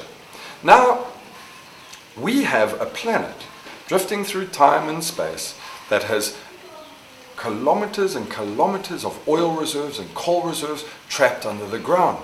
But I want to change your mind from this concept of oil reserves and coal reserves, because it's not really true. They are definitely coal, they are definitely oil, but it's actually a trapped atmosphere. Those pieces of coal and those pieces of, like those liters of oil, are actually the negative, the bad chemical makeup of the atmosphere trapped into the bodies of once living creatures that is trapped underground further and made into coal and oil. So instead of looking at it as coal and oil, you can also look at it as an old atmosphere. If you take that atmosphere, let's say, and you can do this experiment for yourself at home, but if you take any piece of coal and you burn that piece of coal, it's a process that we call oxidization. This is also a scientific, verifiable fact. Once you burn it, it releases, so it takes the oxygen, attaches to the carbon, and is released in the form of smoke. And that's why when you burn it, if you leave your hand in it, you'll see a little black mark, and that's the carbon buildup on the inside of your hand. Now that same carbon buildup, it goes all over the atmosphere, and it builds up in terms of carbon in the atmosphere. And basically, the base mechanic of what we're doing here is we're taking older atmosphere in the form of coal, in the form of oil, we are releasing that back into the atmosphere. So what are we doing in effect? We are reverting the Earth back to a period in which it was not capable to sustain complex life. We are changing the chemical composition of the atmosphere back to a state. We are releasing the carbon. We are undoing the work of those thousands and thousands and thousands of tons of biomass that caused the atmosphere to change, and we're undoing it in a very short space of time. Now, to come back to a point that I find interesting, and just to prove something to you, and this is something you can do yourself, I would like you to go and ask your dad, or if you are a dad, I'd like you to take a look at your electricity bill. Now, your electricity bill will reflect the amount of power that you are using for, say, a month. Now, let's break it down to simple numbers, okay? Let's say, for argument's sake, that you're using 100 kilowatt hours of electricity. Now, that 100 kilowatt hours of electricity, because it is made by a coal-fired power station, there is a relationship to the amount of coal that they put into it versus the amount of energy derived from it. Now, because coal is basically used to heat up steam, so they drive steam turbines, there's an inefficiency to that. So the amount of coal versus the amount of electricity is almost equivalent. It takes 1 kilogram of coal to give you 1 kilowatt of electricity. This is almost a worldwide standard. In some areas it's slightly less, in some areas it's slightly more. In South Africa it's slightly more. And it's based on the quality of the coal or the energy density of the coal, and it's based on the amount of losses along the transmission. But to put this in perspective, let's say that your electricity bill is about 100 kilowatts. That's 100 kilograms of charcoal to make your electricity. Now multiply this by every house. Go look outside the window, see all the lights on, see them all burning, shining brightly, putting up beautiful things. That electricity is created from the trapped bodies of all of those trees. And what we're doing is, and microbes, and what we're doing is, we're releasing it back into the atmosphere to give us power. And likewise with fuel. So if you take a look at a car, or you take a look at the smog that accumulates above every city, it's like this giant orange or browny orange kind of, and in some cases as the sun goes through it, the sun looks pink. It looks kind of beautiful. But the fact is that is smog that's accumulated as a result of carbon monoxide, which is the byproduct of the combustion process of oil and fuel. And that's what's happening. That carbon monoxide is disappearing back up into the atmosphere, and we are once again reverting our current atmospheric makeup into a past atmospheric makeup. So, and we already know that past atmospheric makeup was incapable of sustaining life. So there you have what is called the basic mechanics of climate change. This is basic. There is nothing complex, there is nothing refutable about what I'm saying. You can test it for yourself, you can read it for yourself, you can go and research it until you're pink. Everything that I've said here is scientifically quantifiable. So what then is climate change, and what is all the hullabaloo? If the climate has been varying over the course of 2.5 billion years, why now is it all of a sudden a problem? Well, that's very simple. And this was actually a common question that was posed to me inside of the article, well, not the article, but both of our social media sites. So I'm going to answer this quite plainly. It is very true that climate change has occurred naturally over the course of the world's history. It's very true. It is, there's nothing complex about it. It has to have changed. Once Egypt used to be a jungle, it was jungle, and now it is desert. So climate change has to have occurred.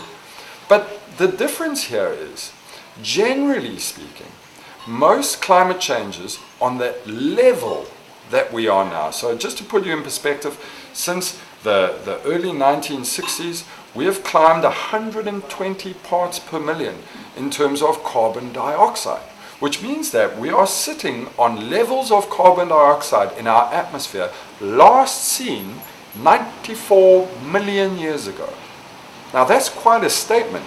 And again, you can go check this out for yourself. How do we know this? It comes from ice core samples, rock samples, and basically trapped gas particles within that rock that enable us to determine atmospheric makeup inside of a certain area. So, I come back to the point, most of those periods where carbon dioxide was at the levels that we are now resulted in an ice age. They did. And the reason they resulted for the ice age was because the Earth has its own natural sinks. So the carbon goes up, the Earth slowly sequesters that carbon, but during that process, it brings about an ice age. And in most of these ice ages, most, if not near to all, life on Earth was made to go extinct. It was a time in which nothing, almost nothing, could survive. You saw the decline and the wipeout of thousands and thousands of species that we'll never even hear about as a result of these massive variations. Now, a lot of people say, and this came up as well, what caused those variations? I mean, how was the kind of planet going to get to those high levels now? I mean, maybe it's just doing that again. Well, the answer again is no. You see, back then, there was super volcanoes. There was events, catastrophic sometimes events, that took place on the planet, meteor impacts and dramatic events that caused this amount of carbon dioxide, not only carbon dioxide, but sulfur, nitrogen, various other atmospheric kind of chemicals that altered the environment, that brought about those ice ages that almost wiped out every living thing on the planet. So, my point, in terms of natural variation that happens inside of the planets, it does happen. There is a natural variation to climate, just not to the extent that we're seeing. Most of that carbon was sequestered over, well, first of all, it was created over sometimes long periods, sometimes short periods. But the most important thing to remember here is that the planet had built-in sinks. There was an abundance of life. They absorbed that extra carbon. They basically brought the planet back to a state of equilibrium. And that was because we hadn't played our part towards screwing that up. Now what we've done is we've not only started destroying all the natural sinks, so then this is like wiping out the forest, destroying the oceans, wiping out pretty much anything that has anything healthy, microbes in the soil, anything that the planet used to use to pull that carbon dioxide back and bring about a balance in the climate, those things are gone now. We've destroyed a lot of them with chemicals, logging, and paper, if you think about it. So the reality is, although that there is a climate variation, it is no longer possible for most species to survive as a result of that climate variation. And then the repair of that climate variation that happened previously was something that the planet could withstand, whereas now it is unable to withstand it. It is unable to tolerate it. And in addition to it, the speed at which we have climbed this, I mean, literally in the space of whatever, it's like 40 years, 50 years, we've risen by 120 parts per million. For the first time in 94 million years, we've driven this planet to over 400 parts per million. And so this is just fact. You can do what you like. You can kind of research it, you can look around it, you can do whatever you like. I mean, we've had a lot of people coming up with some of the most lame concepts. I've had a guy that said, Jason, this is good because this is going to be great for farming. And sure, for a period, I mean, even now, there is evidence to show that the Arctic is greening. And and that's just due to kind of climate variations that are happening as a result of climate change. Because the process is not an extremely rapid process, there will be periods where you will be able to actually enjoy the additional carbon. But it's as I answered that, I said, it's like having a pig. Don't look at it like a tree. It's like a pig. If you give a pig a barn full of food every day, there's only so much the pig's going to eat. It can't eat the amount of carbon that we're putting out. We're putting out so much carbon, it is no longer possible for the sequestration methods to bring it all back into check. So what's happening is the global carbon count is climbing and climbing and climbing. Another popular argument that I had was, no, this has to do with solar radiation. And it's true, you see, it's not actually untrue, it's true. The problem that we have on the planet is caused by solar radiation, but it's not caused by an expanding sun or a solar flare or a variation, transient variation in the sun's output. What it is caused by is solar radiation coming in from the sun and being able being unable to escape back into the atmosphere. This is basic common knowledge. Also, should it have ever been solar radiation, the fact of the matter is that no amount of solar radiation can account for the volume of carbon dioxide that we are seeing in the atmosphere. Then you've got a guy that basically said, well, look, here on my farm, it doesn't really make much difference to me. And I'm going to answer that by saying, of course it doesn't make much difference to you. It doesn't make much difference to anybody. People can say that it's a ploy, which is a very, very, very popular kind of reasoning. They said it, no, it's some liberalist plot. It's some method of trying to get carbon taxation and trying to get cash. Everything reverts back to cash, and the fear of losing money. And I understand that, times are tight. And you can go and shout all you want from the top of a mountain, and you can go say anything you want about Hillary Clinton or Donald Trump or about how a carbon tax is evil or whatever you like. But all I ask you is, while you're on top of that mountain, I'd like you to look over a city. And I'd like you to take a look at the amount of smog that is over those cities and then ask yourself, where does that all go? Then when you go back into your shower that night and you showering yourself and you putting shampoo or whatever, you're washing the deodorant off from under your arms and you see those chemicals running down the drain, ask yourself this, where does it all go? When you're doing any kind of farming and you're sitting there spraying down with pesticide in the hopes that you're kind of going to get rid of some kind of species that is irritating you, ask yourself, where does it go? You see, the fact of the matter is that it's not just you, it's 7 billion people around the globe doing exactly what you're doing. They're all doing it. They are all watching the pollution and not giving a second thought as to where it goes. They are all washing chemicals off themselves and not caring about the net result. Well, what I'm telling you, and what I told you in that last movie, is that the net result is coming for all of us. All of us are going to pay for that net result. And it is going to happen no matter what I say, no matter what you say, no matter what anybody says. It is a process that is already occurring. If you do yourself a little favor and go Google extreme climate news and take a look at the extreme climates that are happening around the world. Take a look at ocean acidification. Go see what the net results of ocean acidification are for yourself. When you take a look at some kind of politician politicizing regarding carbon tax, ask yourself this.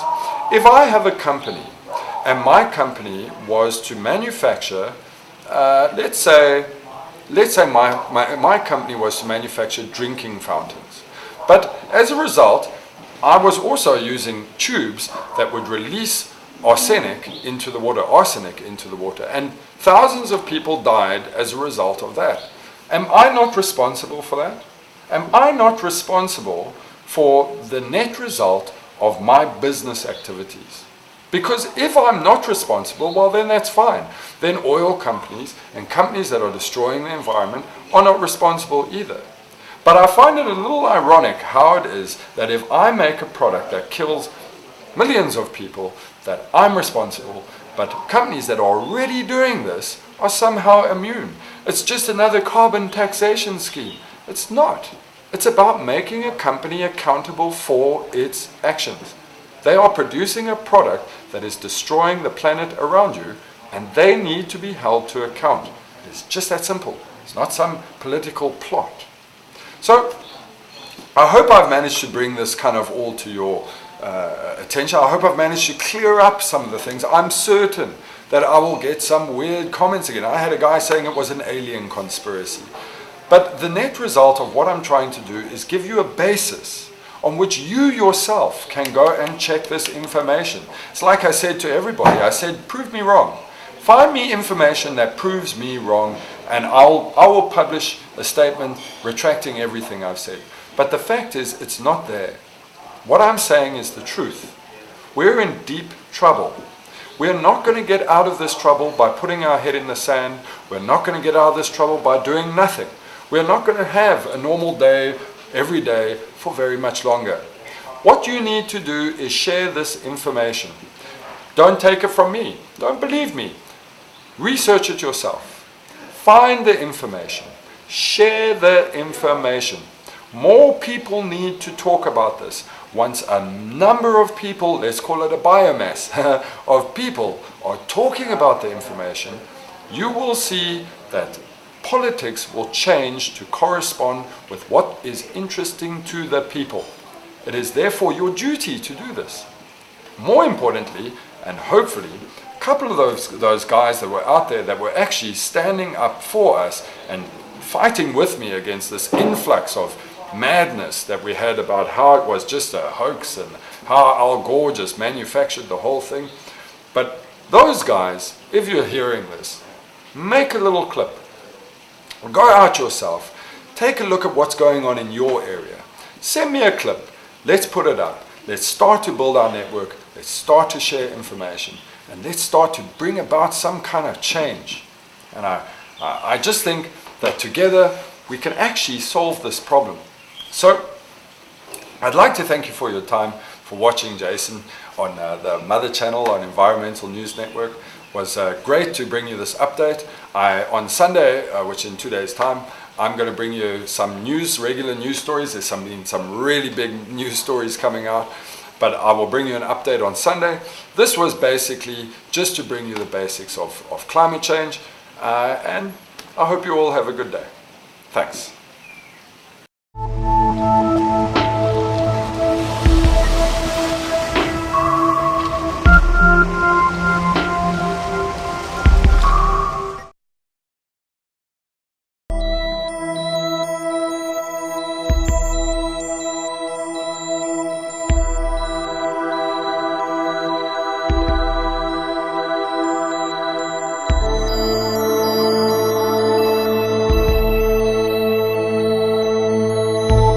When I first started to look into the issue of biofuels, or more aptly called agrofuels, I was shocked to see the speed and scale at which this has developed over just in the last 2 years.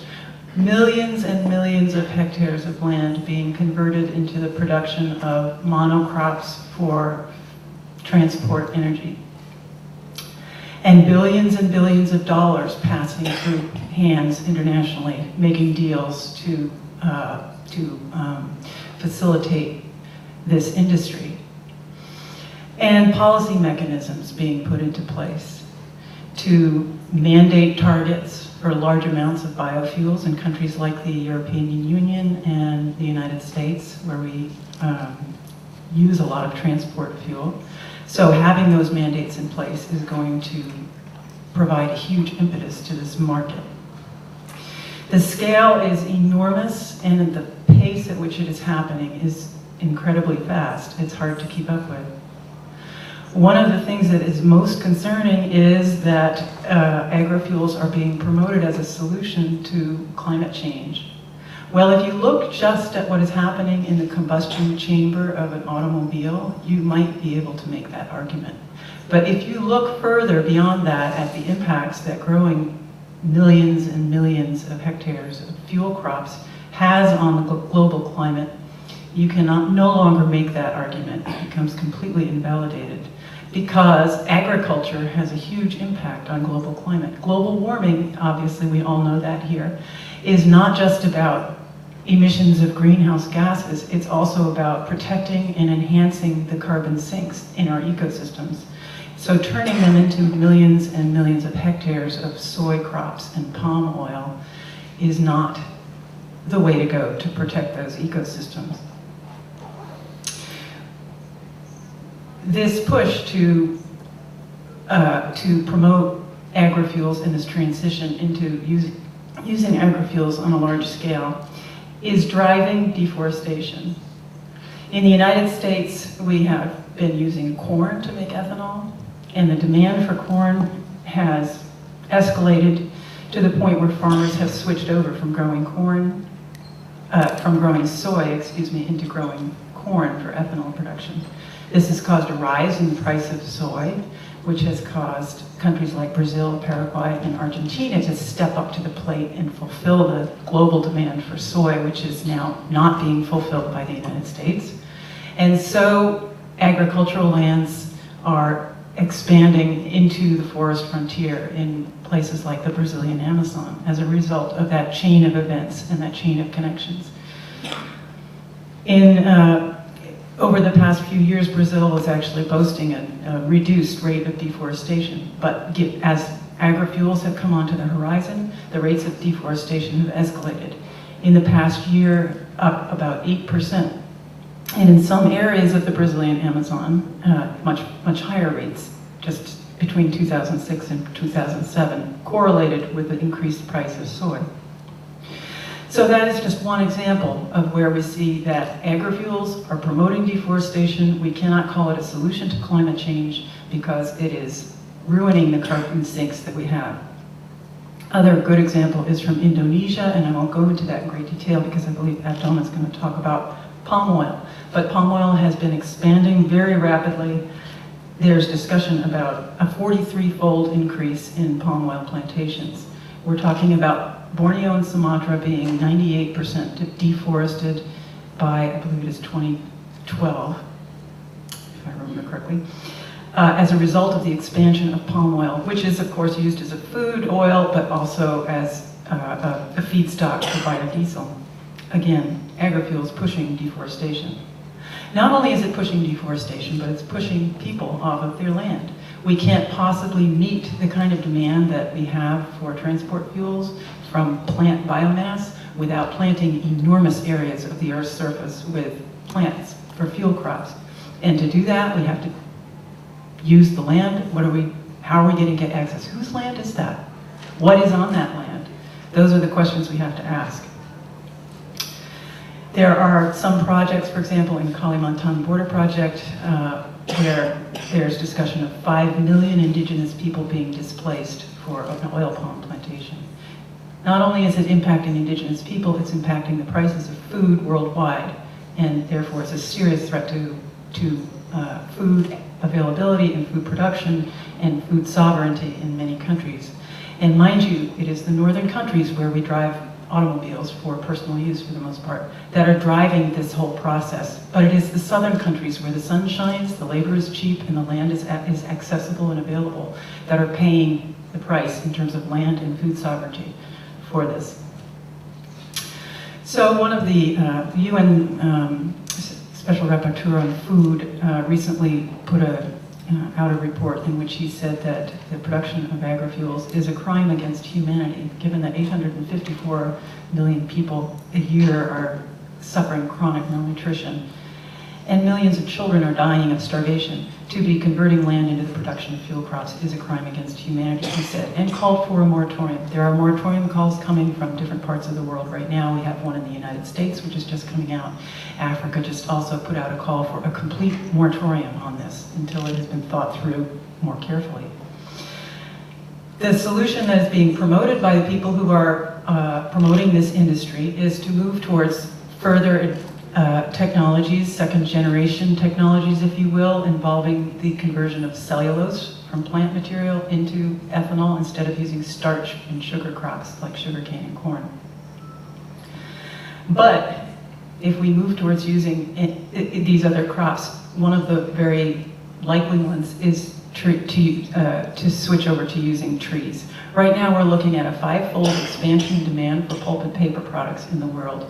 We're looking at huge areas of the forest being converted into monoculture tree plantations for various different purposes. We're looking at countries mandating the use of wood for energy and electricity production.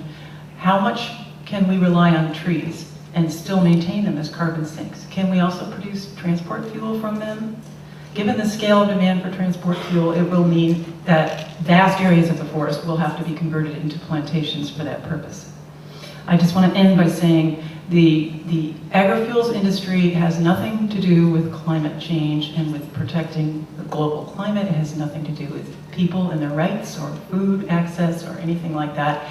It is a strategy by corporations who stand to benefit from this, and it is the same corporations like the oil industries, agribusiness, the biotechnology corporations who are genetically engineering various things for use for energy crops. Those are the driving forces behind this. It has nothing to do with global warming. However, it's absolutely relevant to everything we're talking about here, especially deforestation. Thank you.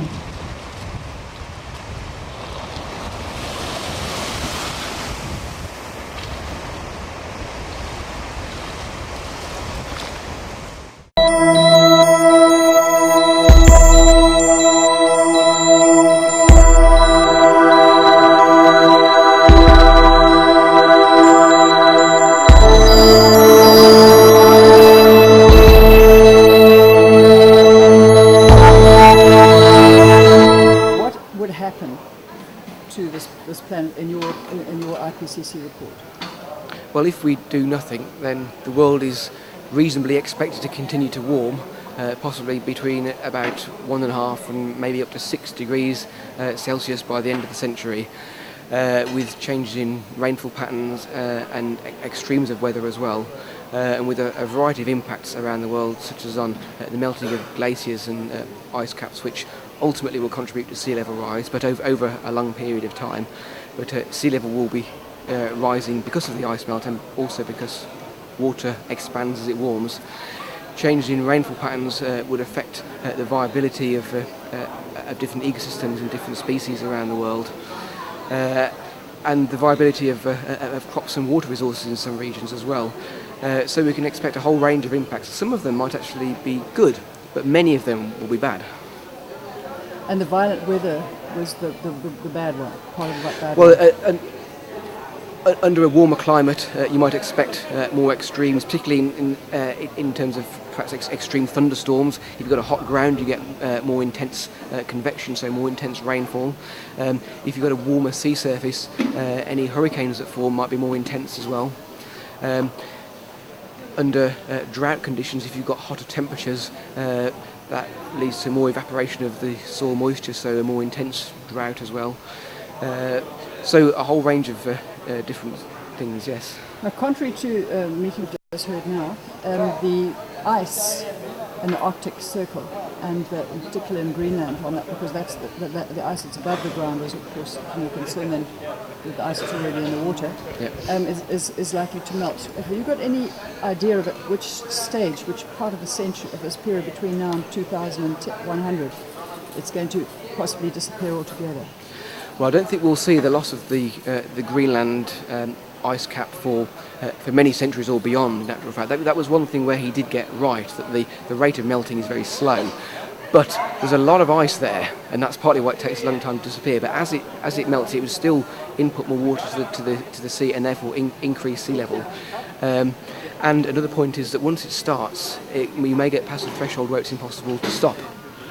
So maybe you set in place this legacy for future generations, many decades and many generations down the line. So even if we do bring climate change back again and bring temperatures back down again, that Greenland and its melting may be irreversible. Do you see people in the first world as actually experiencing anything that might make them uncomfortable, or do you think that their children will experience that, because that's something else that might concern them as well? I think we will experience things soon. In fact, we're already experiencing some consequences of climate change now already. For example, in 2003, there was a very extreme heat wave in Europe, and there were many thousands of excess deaths during the peak of that heat wave. And now in the Hadley Centre, we've established that that level of heat wave is now twice as likely as it would have been without climate change. So although you do get heat waves anyway from time to time, they are now becoming more intense. And in fact, that kind of extreme heat wave from 2003, we'd expect that to happen every other year in the middle of this century. And then beyond that, that would be commonplace, and even a relatively cold year. But that's one example of how we are already seeing things which seem to be the effects of climate change. So we're seeing climate change already. When we were looking at the internet in 2002, there were a number of internet articles which said that the Gulf Stream stopping is something that would not necessarily happen very gradually, but it's like putting your finger on a light switch. There's suddenly a moment at which it suddenly clicks into action. In your Hadley Centre models, do you feel that is possible, and that Britain could suddenly find itself plunged into an ice age? it's theoretically possible that the Gulf Stream could shut down because of an increased input of fresh water from the melting of the Greenland ice cap. However, none of the computer models actually show that happening this century. So it's a very difficult situation. It's theoretically possible, but it seems to be unlikely. However, if it did happen, then the consequences for Europe and particularly for the UK would be quite dramatic. We'd get winters as cold as central Russia, for example.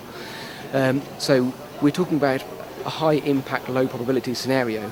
We think it's unlikely, but if it does happen, the consequences are severe. Do you think that it could actually be slightly mitigated by having global warming simultaneously warming?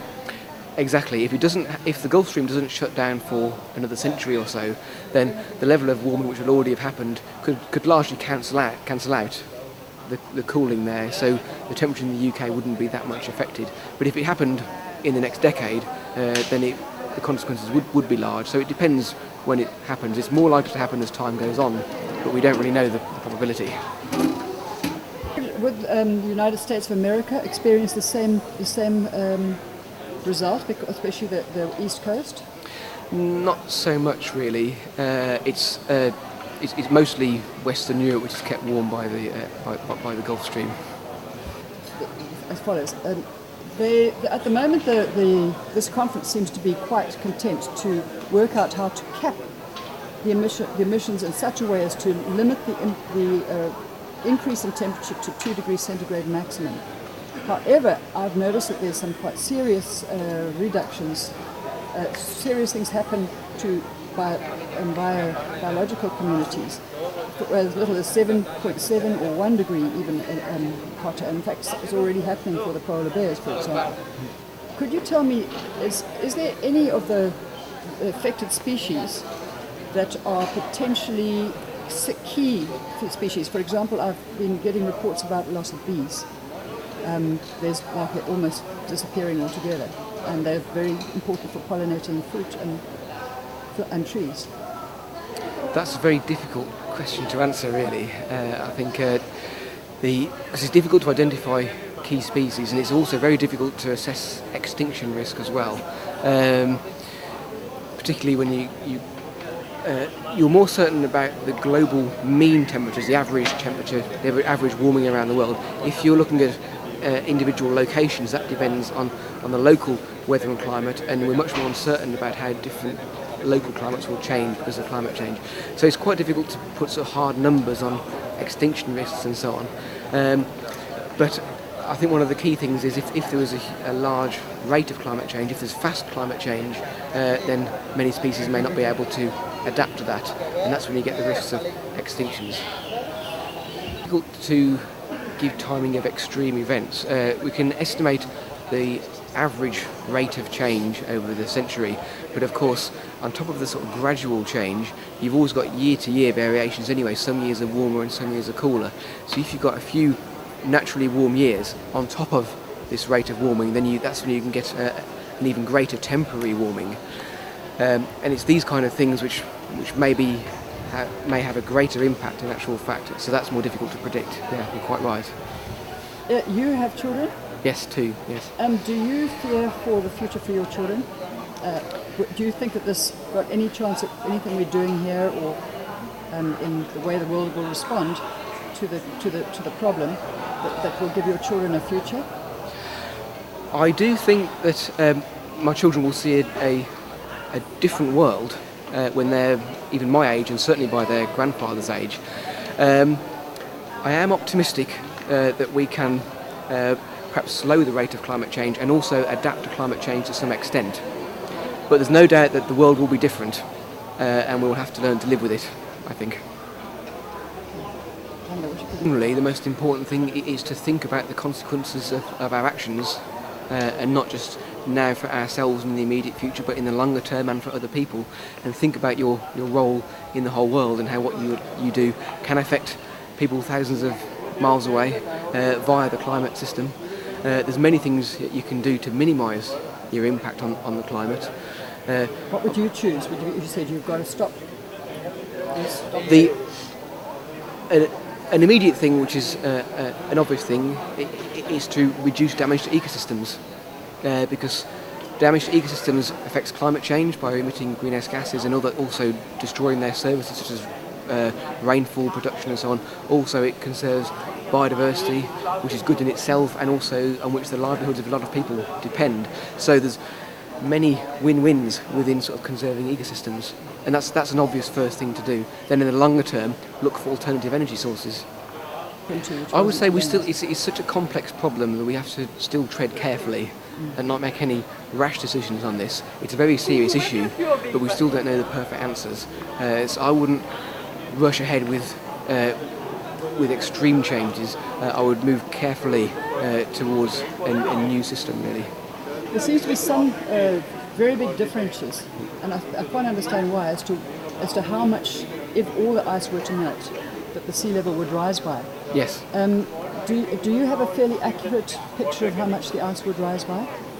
Not the ice, the sea levels would rise by if all the ice melted completely and we had zero ice on Earth?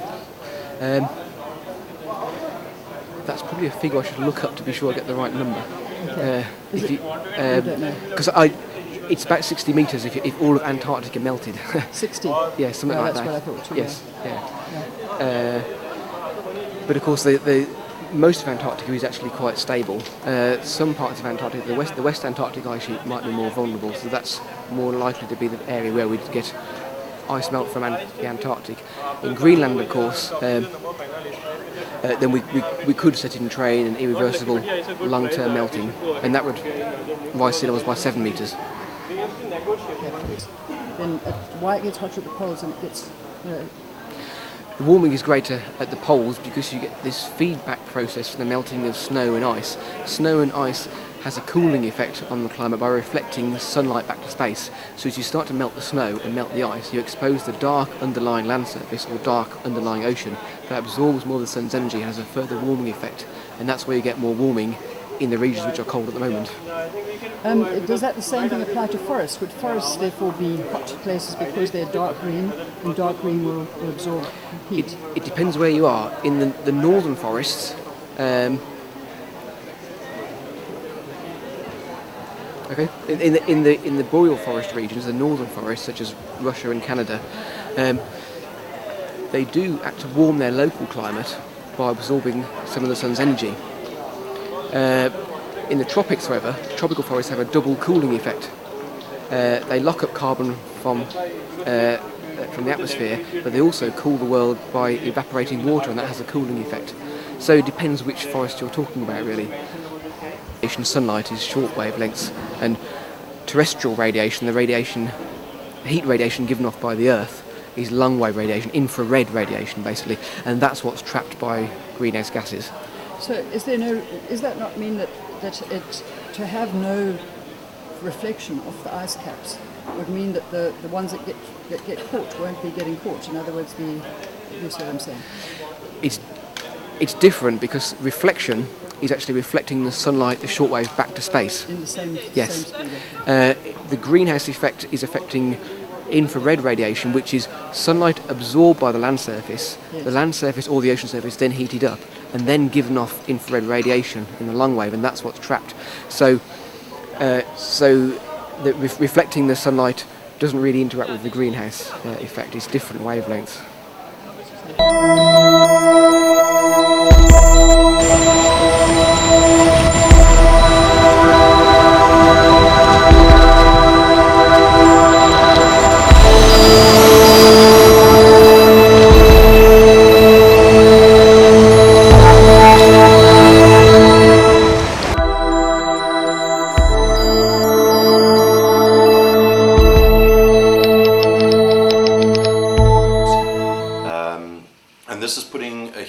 Of strain on other foreign countries that are trying to do their utmost best to preserve their conservation and wildlife species.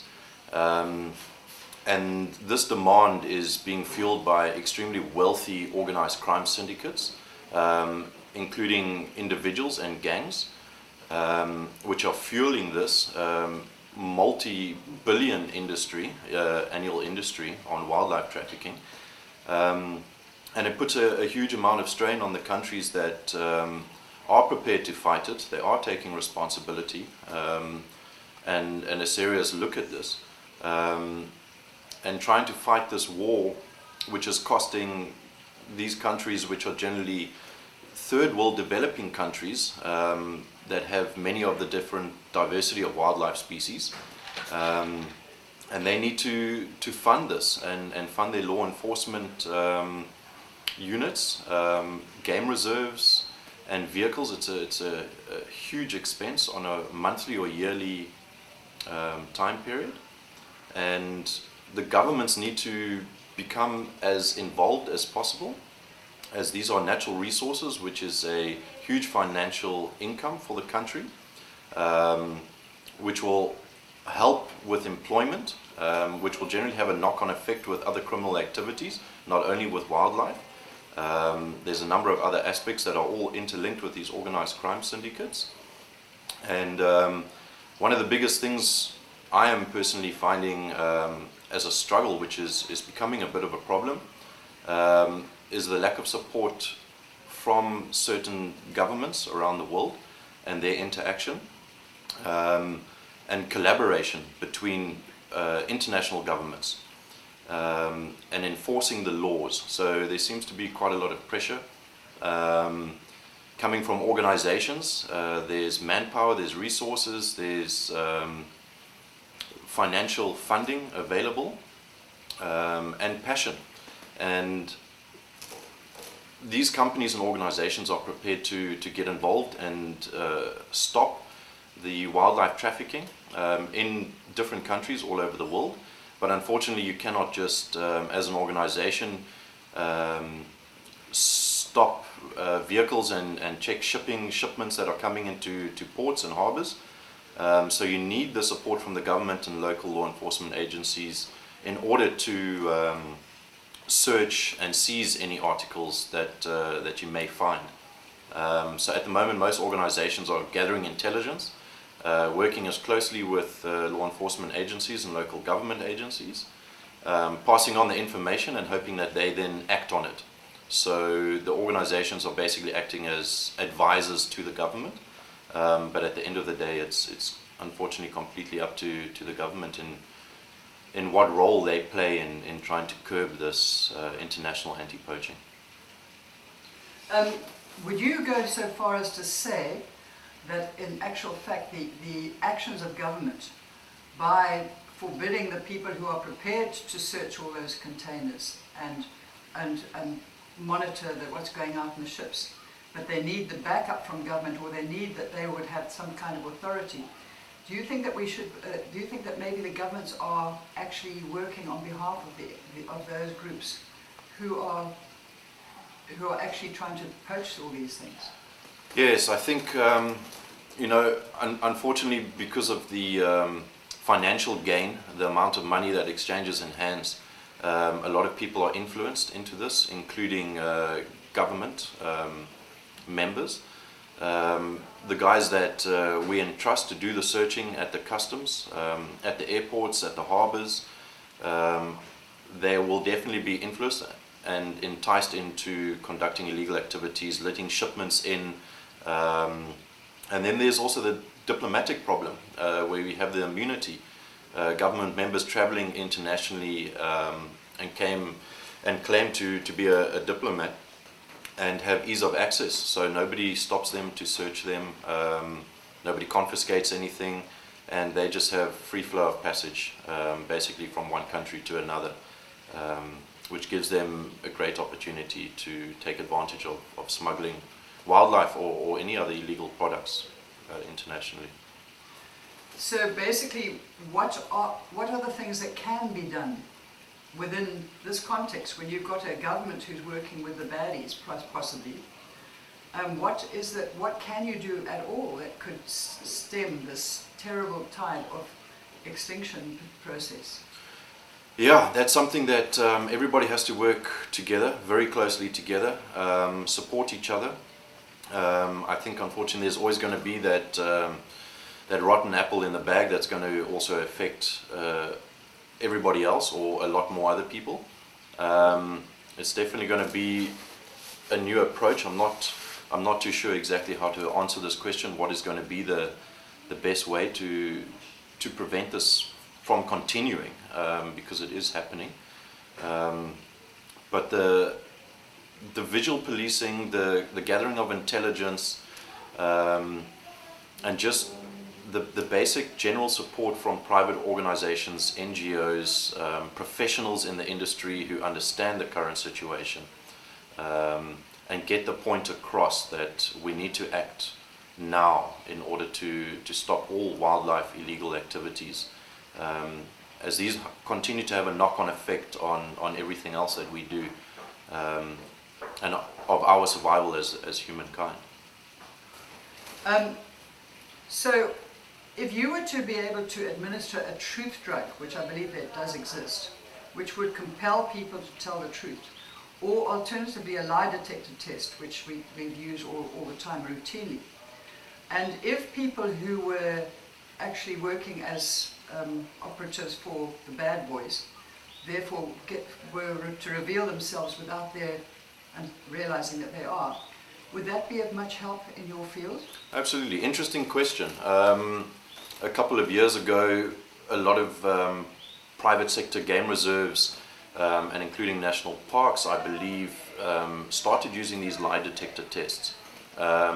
Basically, as you conduct an interview for a new staff member to join your team, they will undergo a lie detector test. And what this test will give to us is basically we will have an understanding of if this person is trustworthy. Has this person ever been involved in any illegal activity, specifically with wildlife poaching? Have they ever supported it? Do they know anybody who is directly involved? Do they know any members on the park? So yes, I think that this can help. It can.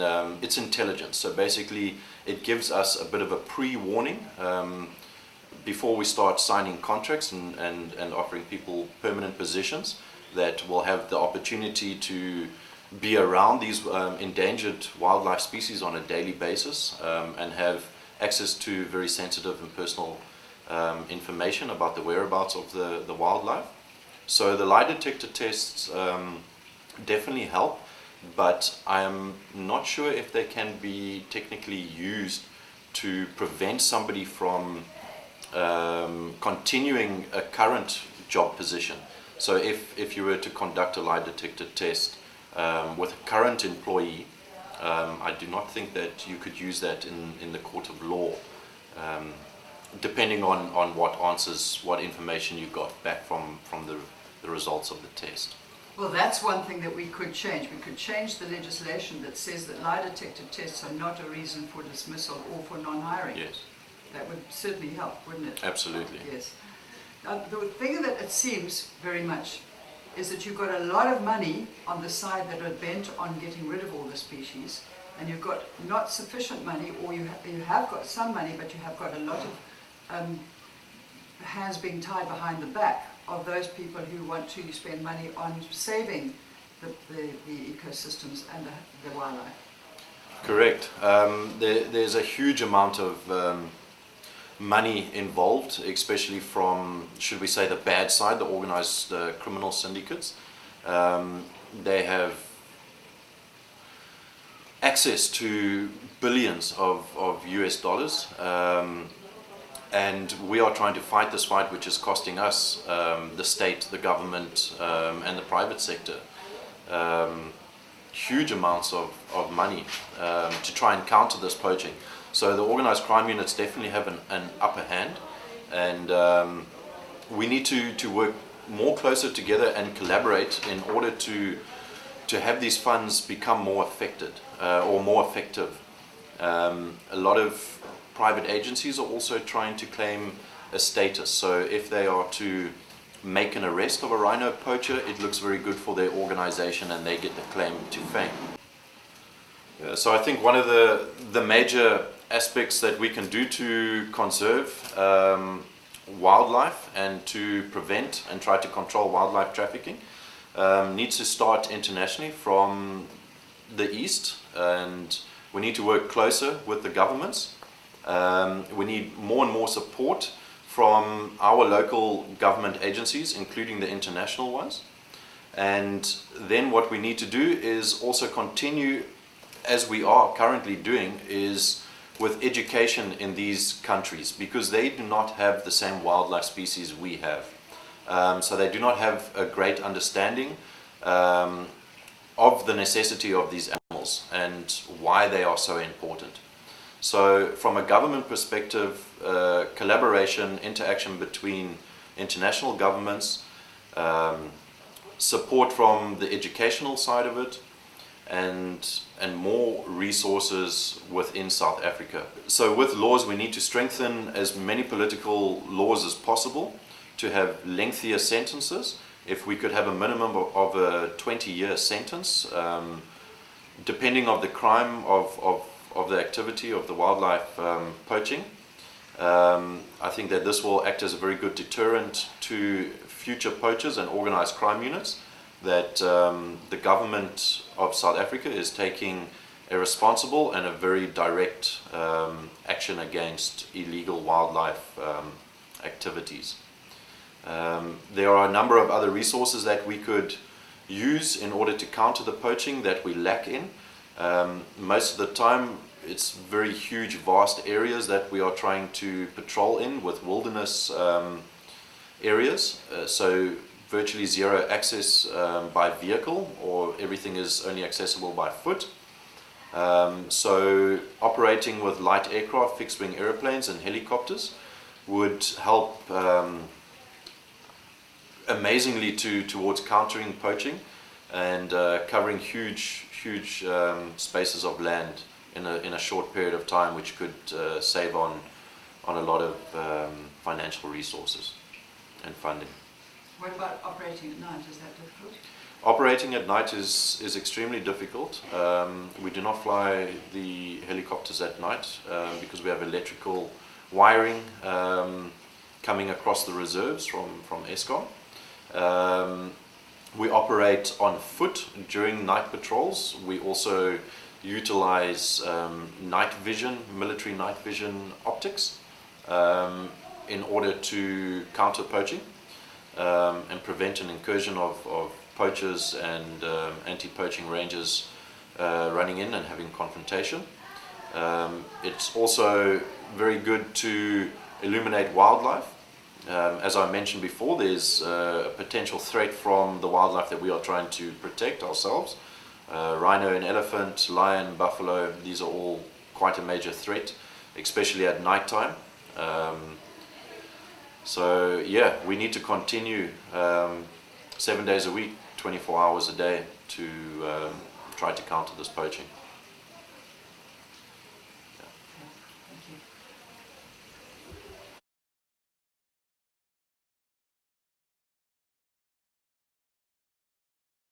I want to zoom back out from the ground and go up to the level of an institutional investor. Ole Sorensen is here with us today. He's the Chief of Strategy and Research of ATP, which is one of the Danish very large institutional investors in this space. The dialogue between the policy community and investment community is so weak, I simply do not get it. Kyle and Nick was on the AGF, the advisory group on climate finance set up by the General Secretary of the United Nations earlier this year to sort of, at least starting, sort of chart this territory for us. I think that's a major achievement, but if you look at it from sort of a little greater distance, you could ask yourself, why did that happen in 2010? Why didn't it happen in 2005, 2002? I don't know. We need strong policy commitments. That will be the key message you will hear from any institutional investor around the world. We need clear and sustainable long-term policy commitments. Because if we do not have this kind of commitment, institutional investors cannot do what they're supposed to do as investors. They cannot engage with companies on their climate development or climate strategies. They cannot engage with companies on a discussion on how to go about climate risk and make use of climate opportunity. And it's very, very difficult for us to go into the kind of utility investments and other kind of public type investments in developing countries that are related to climate change. You cannot pay your way out of float policies. You simply cannot do that. You may be able to do that, but it takes a lot of money. it may actually be cheaper to get policies right than try to pay your way out of this. What's the future of carbon trade and carbon finance? You have to have confidence in where people are going. The European Declaration for 20% reduction 1919 to 2020 is, I think, credible. I'd like it to be a bit more credible. I'd like it to be 30%. But these are the kinds of things that we have to look for in building that confidence. One is, I don't think we will see the international agreement. It would be very good. We have actually a working group in the UK thinking about, couldn't we as business community go ahead and simply shadow price carbon? Shell is doing that in some respects. 25 is too low. But so maybe even there, what I call about the coalitions of like-minded businesses, we should explore that. But yes, we need that carbon price, but we are not on a very good track at the moment. And you are living in the US, you know what I'm talking about. The ideas are about the alternative route.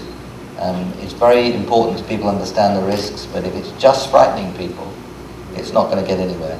Those ideas have to be about what we can do and why it's attractive. And behind the ideas will be examples. It's the power of the example, I think, that will give us particularly something to express. The Industrial Revolution will be in large measure in agriculture. It will be everywhere. And we have to be able to show to people what's going on.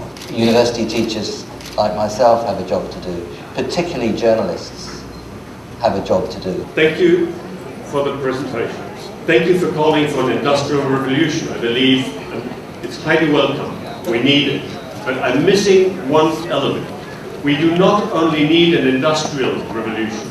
We need a revolution in people's minds. We need people to accept the possibility that we go through another revolution. And there are elements in our society that need to support this process, I believe. We have come from a guilt and sin-oriented society, and the churches have played a tremendous role in this.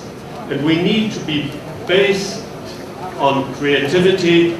We need to employ the engagement of all the people that can participate in this revolution.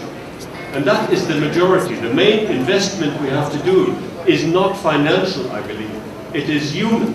How do you want to motivate humans to participate, to believe that this is a future-oriented process? Thank you.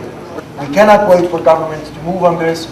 We are moving forward. We are going to invest $1 billion in countries around the world that have proactive environmental standards. Where are you investing and how are you going about it? We're announcing, OPIC is announcing today, as part of the U.S. government's and the President Obama's commitments to Copenhagen and to Fast Start, an initiative that we hope will raise $1 billion in new financing for climate change related investments in emerging markets. And specifically, next week on December 15th, we'll be doing a global call for proposals for equity funds interested in investing in the sector climate change related finance, meaning all kinds of renewable energy, wind, solar, geothermal, waste to energy, that's for you, as well as the infrastructure for other kinds of natural resources like water, agriculture, land, etc.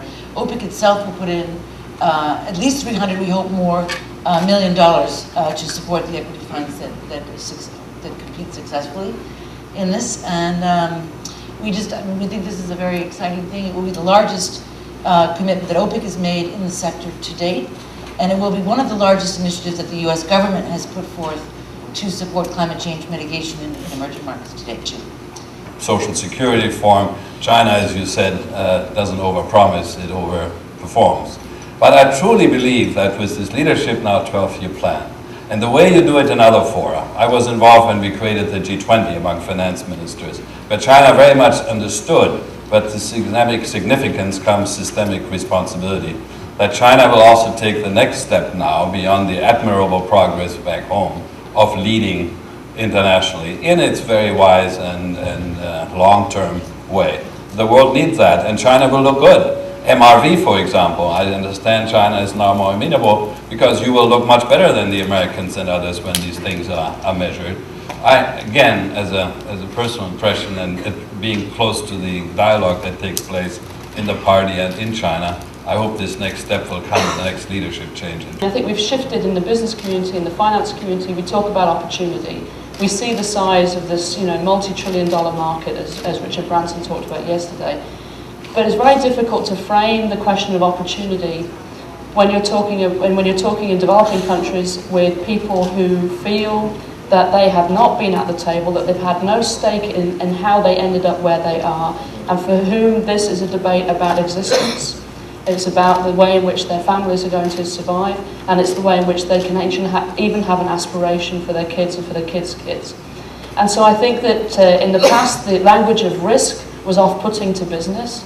The sort of public policy language didn't allow the private sector. The private sector has taken the debate, talked about opportunity, but now that opportunity sticks in the claw, really, of those who still feel that they're not really at the table and don't have a stake in the future. I think language gets in the way, and especially at the international level. And so it's at the national level, it's at the community level where you start seeing people starting to build, a shared vision of the future. For political leaders, then I think it's how do you imagine what the future looks like? And I think some of the work that actually happened before Copenhagen and after Copenhagen, helping political leaders imagine what a decarbonised economy looks like in their country in the next 20 years.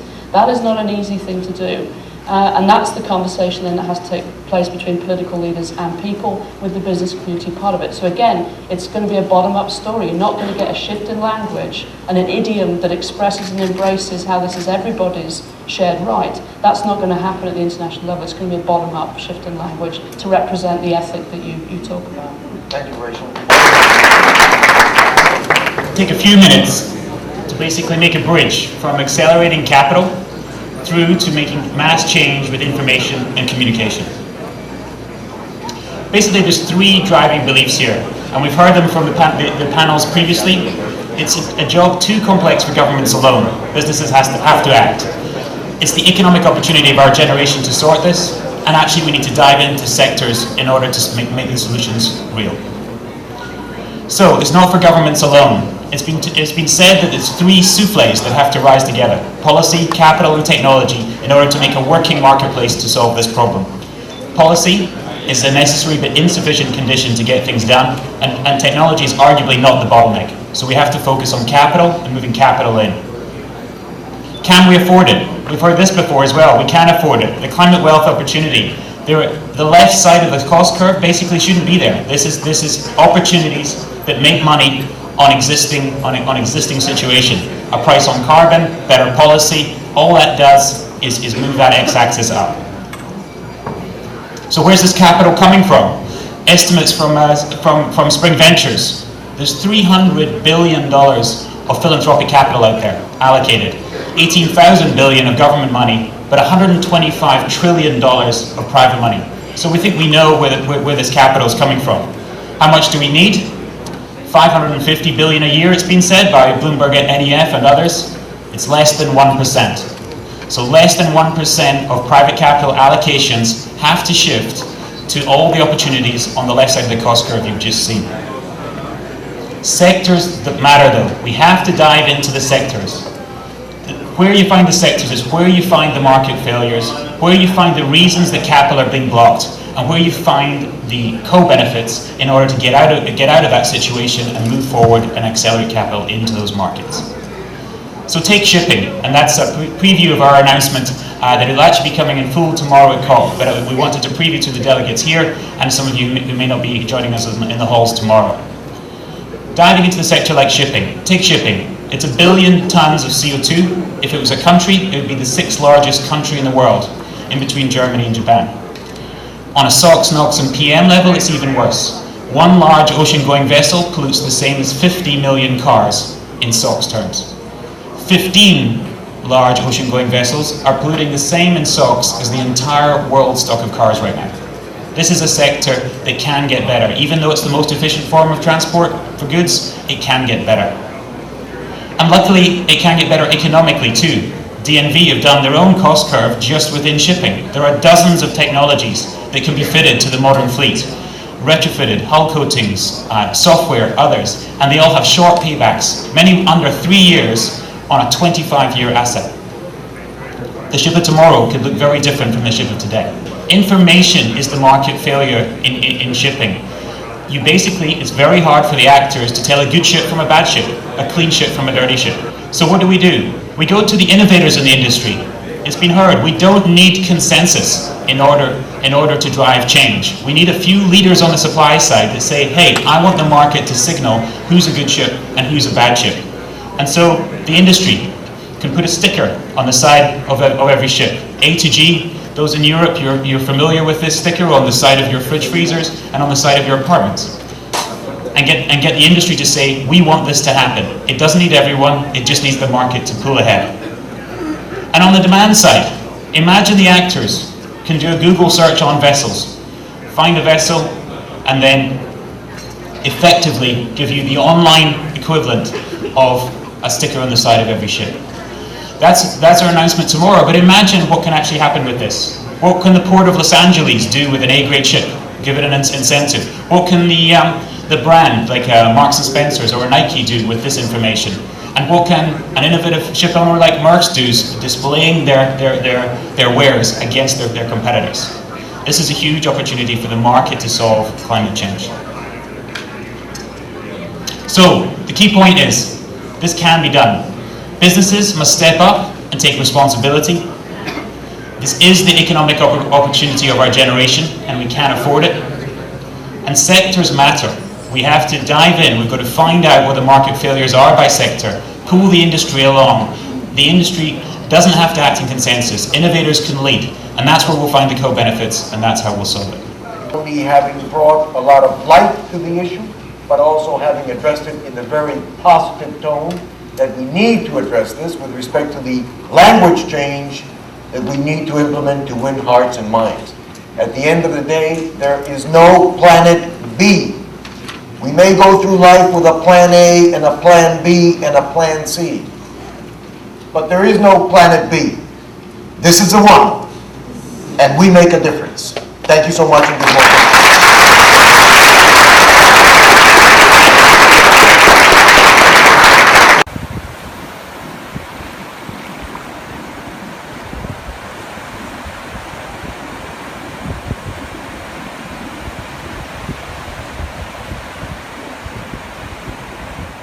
It seems to me that this message from WMO carries with it from the part of policy, and we have made an enormous effort over the years to bridge the gap between science and policy and bring them closer and closer together, because policy must follow science. But it seems to me that from the point of policy, what it calls for is for two characteristics that could seem to be contradictory but are not. One of the characteristics is urgency, and the other one is the gradual nature of the response. Let me explain why these two characteristics are actually not contradictory.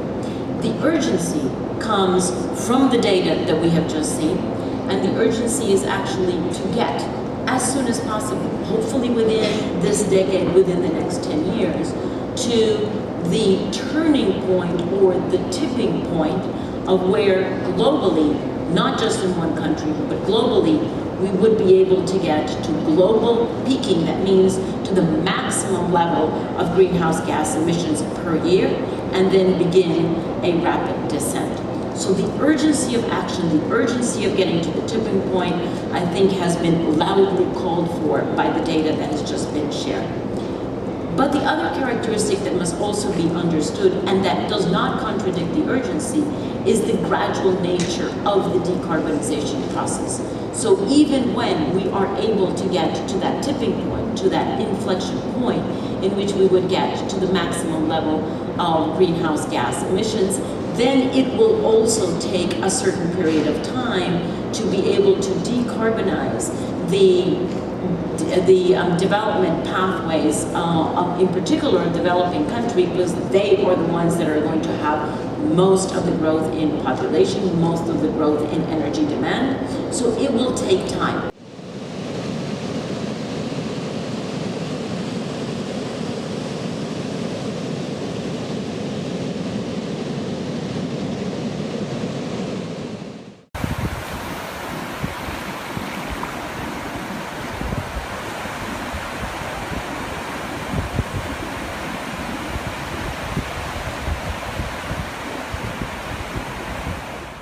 As you see pictured here, this is a volcanic carbon dioxide vent, and it's a naturally high carbon dioxide system. Similarly, upwelling regions are naturally high carbon dioxide systems. So today's upwelling regions can provide a window into what future marine communities will look like. To understand upwelling, you can imagine the ocean as a layer cake. So we have deeper layers and we have surface layers. In upwelling regions, those layers are disrupted, and you have your deeper water being brought up to the surface. This deep water is cold and nutrient rich, which supports high fisheries production. However, the water is also high in carbon dioxide, which means it's low in pH, it's more acidic, and it's also low in oxygen. I'm a graduate student at the Scripps Institution of Oceanography, and I live near an important upwelling region off of California. This upwelling region supports many productive fisheries that support our economy as well as recreational fishermen. So where are the upwelling regions of the world, and is there an upwelling region next to your coastline? The ones that I'll be focusing on today are the eastern boundary current regions and the equatorial upwelling region, and you see this circled on the map. And these upwelling regions support productive fisheries around the world, for example, on things like sardines and anchovies. And we see fishermen in Mexico, here in Peru, in Chile, in Namibia, in India, and then also in the US, depending on these productive fisheries in these upwelling regions. So we need to focus on upwelling regions because they both provide a window into what future marine communities will look like if the ocean becomes more acidic and less oxygenated, but also because right now they're very important economic areas, and because they may be vulnerable to changes in ocean acidification because they're already naturally low pH areas. From ocean acidification experiments, we know that there are certain marine organisms that are vulnerable to ocean acidification. These are calcifying mollusks and corals, and they have a harder time building their calcium carbonate shells under these lower pH conditions. In modern day upwelling ecosystems, we do see calcifying mollusks such as oysters and mussels. However, reef-building corals are found in very few upwelling systems today. Furthermore, in upwelling ecosystems, you don't just have to worry about acidification. We mentioned that the characteristics of that water is that it's also very low in oxygen. And this is important because some of the groups that we've seen in studies to be more resistant to low pH conditions, so not as vulnerable to ocean acidification, are the same groups that are very vulnerable to low oxygen. And so in these conditions, fish and crustaceans will be impacted by both stressors, the low oxygen and the low pH. For my PhD, I'm interested in these multi-stressor effects on bottom communities. And particularly, I'm interested in how pH change and oxygen change and temperature change affect bottom fish communities off of California. Although we've talked about how upwelling areas are naturally high carbon dioxide, more acidic areas, they're not immune to the effects of ocean acidification. And in fact, ocean acidification has been observed in multiple upwelling areas. And with the changes in chemistry that have been observed, we've also seen negative impacts on calcifying mollusks. The consistent findings are that things like oysters and mussels and pteropods and abalone are being negatively impacted by these declining pH conditions in upwelling systems. We also see changes in community composition. In these areas where pH has declined, you see shifts from calcifying mussels making up your community to more fleshy algae making up your community. So we're seeing real community shifts. And these community shifts and these biological changes, they're not just great for scientists to talk about, but they're affecting a lot of people economically. In the Northeast Pacific and Washington and Oregon, the oyster hatcheries have experienced a lot of economic costs from this because their larval oysters are dying from the declining pH conditions in the water off their coast. So animals in upwelling areas are going to be increasingly vulnerable because they'll be experiencing these multiple stressors. In the future, they'll be experiencing more acidic surface waters, more acidic upwelled waters, increasing surface temperatures, and then also decreasing oxygen levels. And we really need to think about the impacts of ocean acidification from the cellular and organismal physiology to the greater level of populations and communities of marine organisms, and then to the food web, because it's a healthy food web that sustains our fisheries. And the US is doing a great job monitoring ocean acidification off of our coasts. What about other developing countries like Mexico and Namibia and India that just don't have those same resources but are in these really important upwelling regions? Since upwelling regions are so economically important, we have to think about how ocean acidification is interacting with other climate stressors to affect these marine communities. And I leave you with this take-home message that some of our most productive fishing areas may be the ones most vulnerable to the impacts of ocean acidification.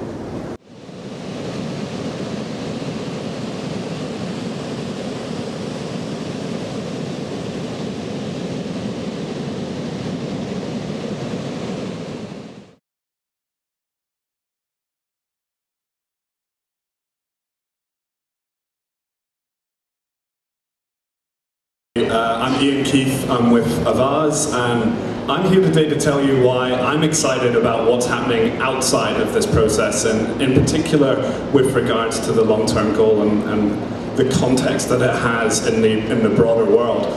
I'm excited because I feel like 2014 has been what we would describe as a turning point year. Some of the facts on the ground to support that. One, people power has dramatically risen to meet the climate crisis. In September of this year, we saw the largest ever political mobilization by citizens on the climate issue. Over 670,000 citizens around the world taking to the streets calling on leaders to do more. In the wake of the People's Climate March, we've seen 1,000 cities around the world, in 1,000 cities around the world, over 1,000 citizens start local campaigns calling on their mayors to go 100% renewable energy. Also, we've got a 2.2 million signer petition for the phase out of carbon emissions and the phase in of 100% renewables, which is part of a core advocacy ask of civil society, certain civil society groups going into Paris. So one of the things that has been lacking for the past couple of years is that really strong showing of broad public support, and this year we've really laid that foundation for it. The second thing that's particularly exciting is that the renewable energy revolution seems to be becoming unstoppable. I'm sure most of you saw the news yesterday that E.ON, one of the largest utility companies in Europe, is kind of turning its back on its coal and gas sectors. The IPCC has said clearly we have to phase out fossil fuels. Finance institutions like the Bank of England, HSBC and Citibank are all doing investigations into the risk of the carbon bubble. And finally, Germany in a single day this year got 75% of its renewable energy, of its electricity from renewable energy sources. The renewable energy revolution is no longer a distant dream, it's actually happening.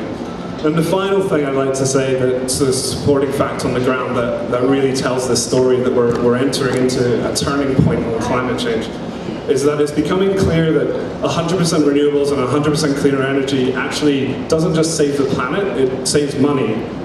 Economists are saying if we take action now, we'd save $3 billion a year by 2030. Lower energy use means lower energy bills and lower emissions.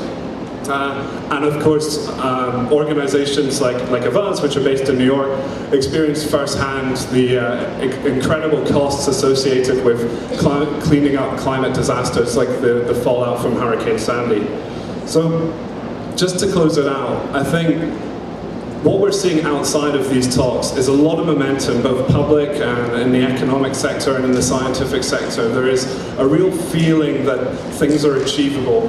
What that is yet to translate into is concrete political will in these talks and continue this trajectory towards an unstoppable, clean and renewable energy future. And I think people are going to be there every single step of the way.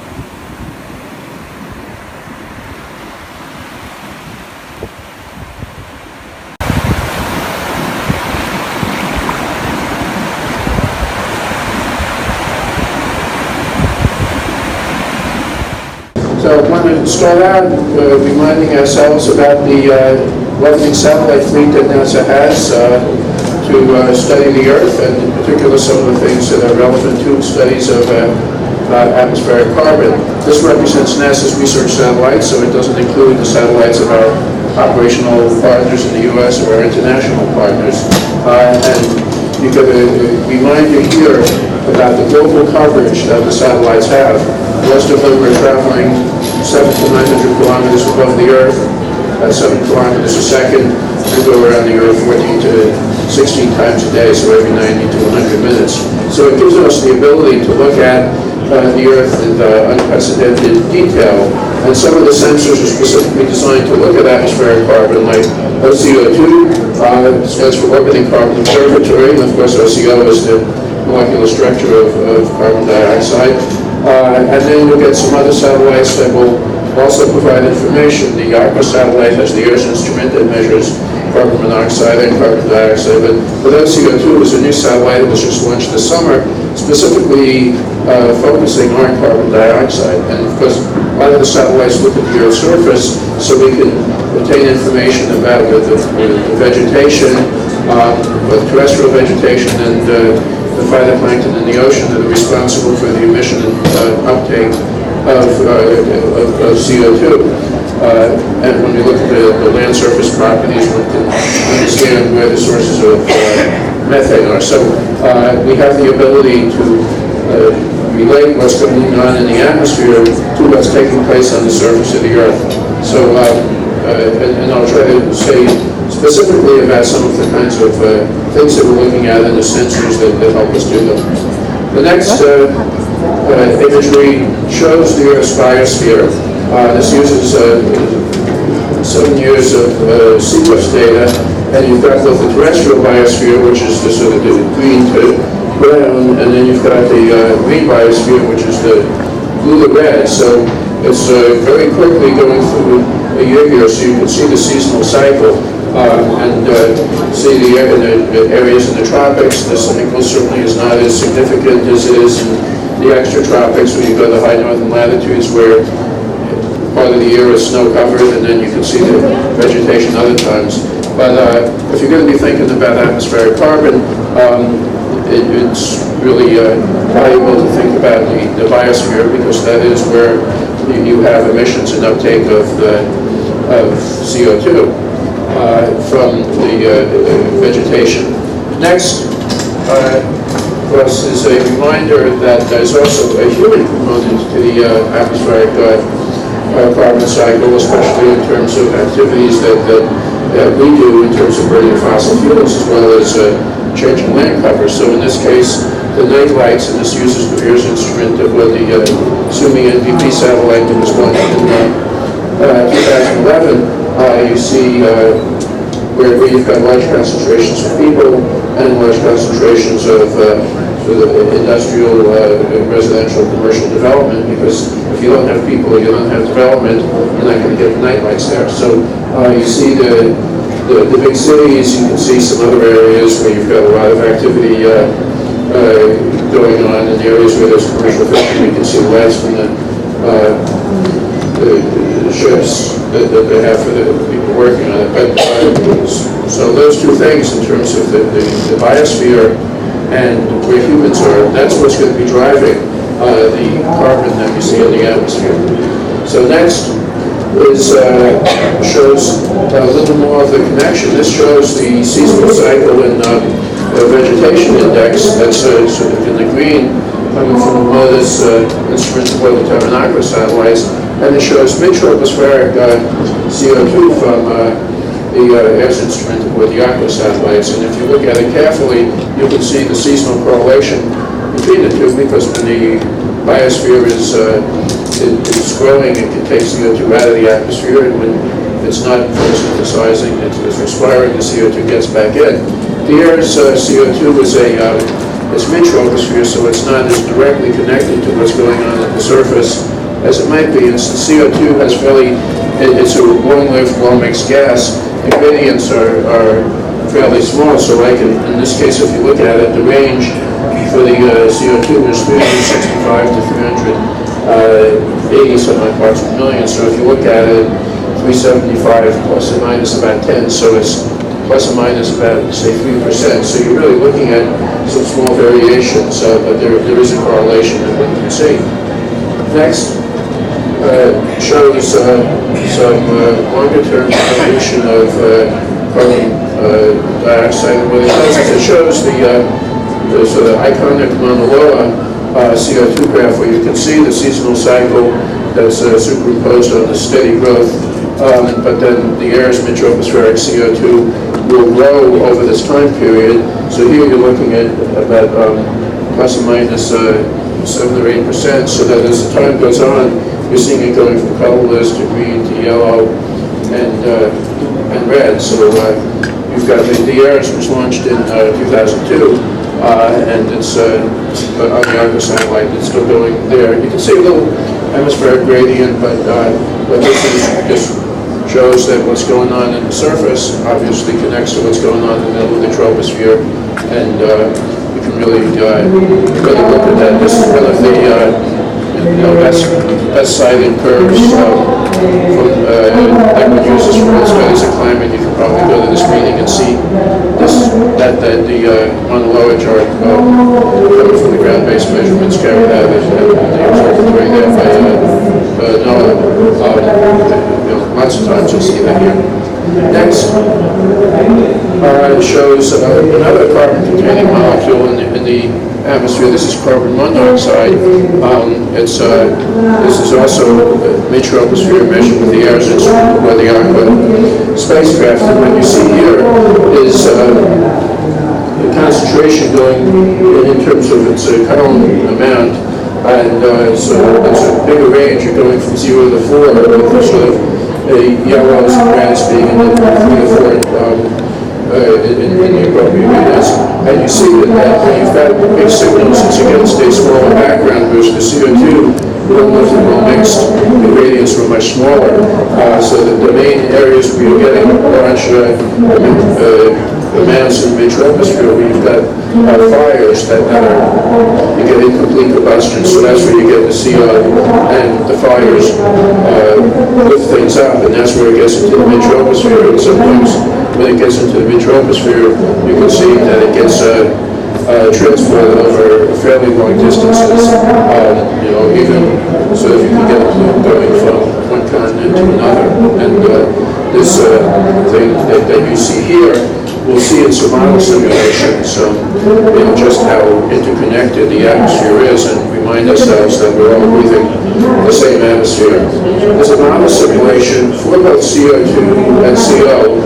It uses a high-resolution model that represents processes at the surface, processes in the atmosphere, using observations as far as one can, and then having the model transport and transform things, and so that the CO is sort of a shading, and the CO2 uses the colors. And again, we're looking at fairly small variations because it's about 3 or so percent, and the color scheme is such that you can really see some of the strong gradients that you get between the regions where the CO2 is emitted and transported. And you can see, again, the plumes, they transport their way across. You can see where you've got emissions primarily from fires, and where you're getting the emissions from a lot of industrial activity. So you do see with this type of color scheme, the interhemispheric gradient is clearer, and then the CO is a little bit harder to see, but the CO especially is a product of the incomplete combustion comes from the fire. So we're now at a stage where we're getting to do the models with a high enough resolution that we can really look at some of the structures that are there in the atmosphere, and we work hard to try to find ways to relate the observations to the models, so that NASA can use the observations for initializing models to help represent the processes in the models for quantitative evaluation, where we actually have observations to compare with models to do that, and in some cases to produce reanalyses of assimilated data sets. Another model, simulation of high-resolution model, and this shows some of the atmospheric aerosols, as well as shows where fires are, because fires are responsible for putting particles into the atmosphere and putting trace gases like the carbon dioxide and carbon monoxide that one said. And then you can also get carbon-containing particulates in the atmosphere, primarily from the areas where you've got a lot of burning. But the aerosols are different kinds. So orange is the middle desert dust that blows off the large deserts. Blue, that you'll see more in the southern hemisphere, is sea salt. Black represents the sulfate aerosols, that's especially comes from burning of coal. And then the green represents black carbon, and organic carbon that comes from areas of biomass burning or other fires, and then you get the sense of the fires where they are here. So other times when we're thinking about the carbon in the atmosphere, we think about the gas phase carbon, CO2, and carbon monoxide, and also methane, but then you've also got particulate carbon, and can have climatic effects as well.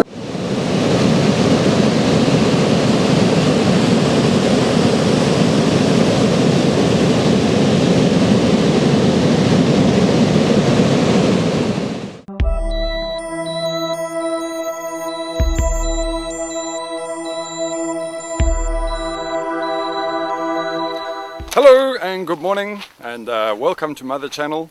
My name is Jason Soul, reporting for the ENN Network. It's a beautiful Sunday. Going to cover some stories that came out this week, but there's actually been some really nice summary stories that came out this week. On Friday, I released a video update that was relating to the basic mechanics of climate change. We received a lot of very positive support from that. We also received some negative kind of feedback from people that are clearly deniers of climate change, or rather non-believers in the concept of climate change. I tried my best in the previous update to kind of bring them into a state of reality. So I'm going to address today, first of all, some of the news, and maybe you've heard it or maybe you haven't, but I urge you to check it out for yourself. I'd like to challenge anybody watching this movie. Go onto Google and Google extreme weather news, and you will find out for yourself exactly what sort of extreme weather, which always is the frontal kind of shift in a varying climate. But go Google extreme weather, see for yourself what is happening all over the world. The events are simply catastrophic. California is in its longest drought that it's ever had, to the point of where, you know, so far 66 million trees have been reported as dying. You know, these trees, obviously, they become a fire hazard. You've already seen the raging fires that are going on inside of California, in specific in the Sierra Nevada. In addition to this, in Phoenix, an aeroplane couldn't land because the tarmac was actually starting to melt due to extreme temperatures that were being experienced in Sierra Nevada, all across the United States, all across, you know, India, most of Asia, here in Southern Africa. You had temperatures reaching over 50 degrees, 50 degrees and above. This is, you know, almost a continued kind of problem, month in and month out.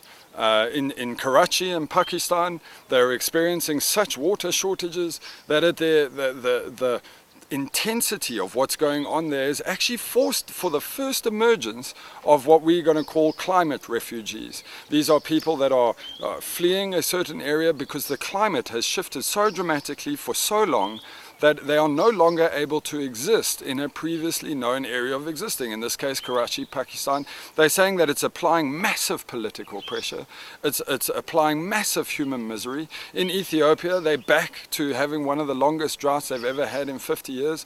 This is also implied in terms of famine. The tornado season is just warming up in the United States, but for the first time China starts experiencing tornadoes. Tornadoes are being experiencing earlier and earlier, almost year on year, every single month, for the last year and a half, a new climate record has been broken almost everywhere in the world. Most of Europe has been experiencing flood after flood after flood. It's becoming like the new normal. And yet you still have people that run around thinking, hey, well, you know, we can be okay like this. We can carry on doing exactly what we do and be okay like this.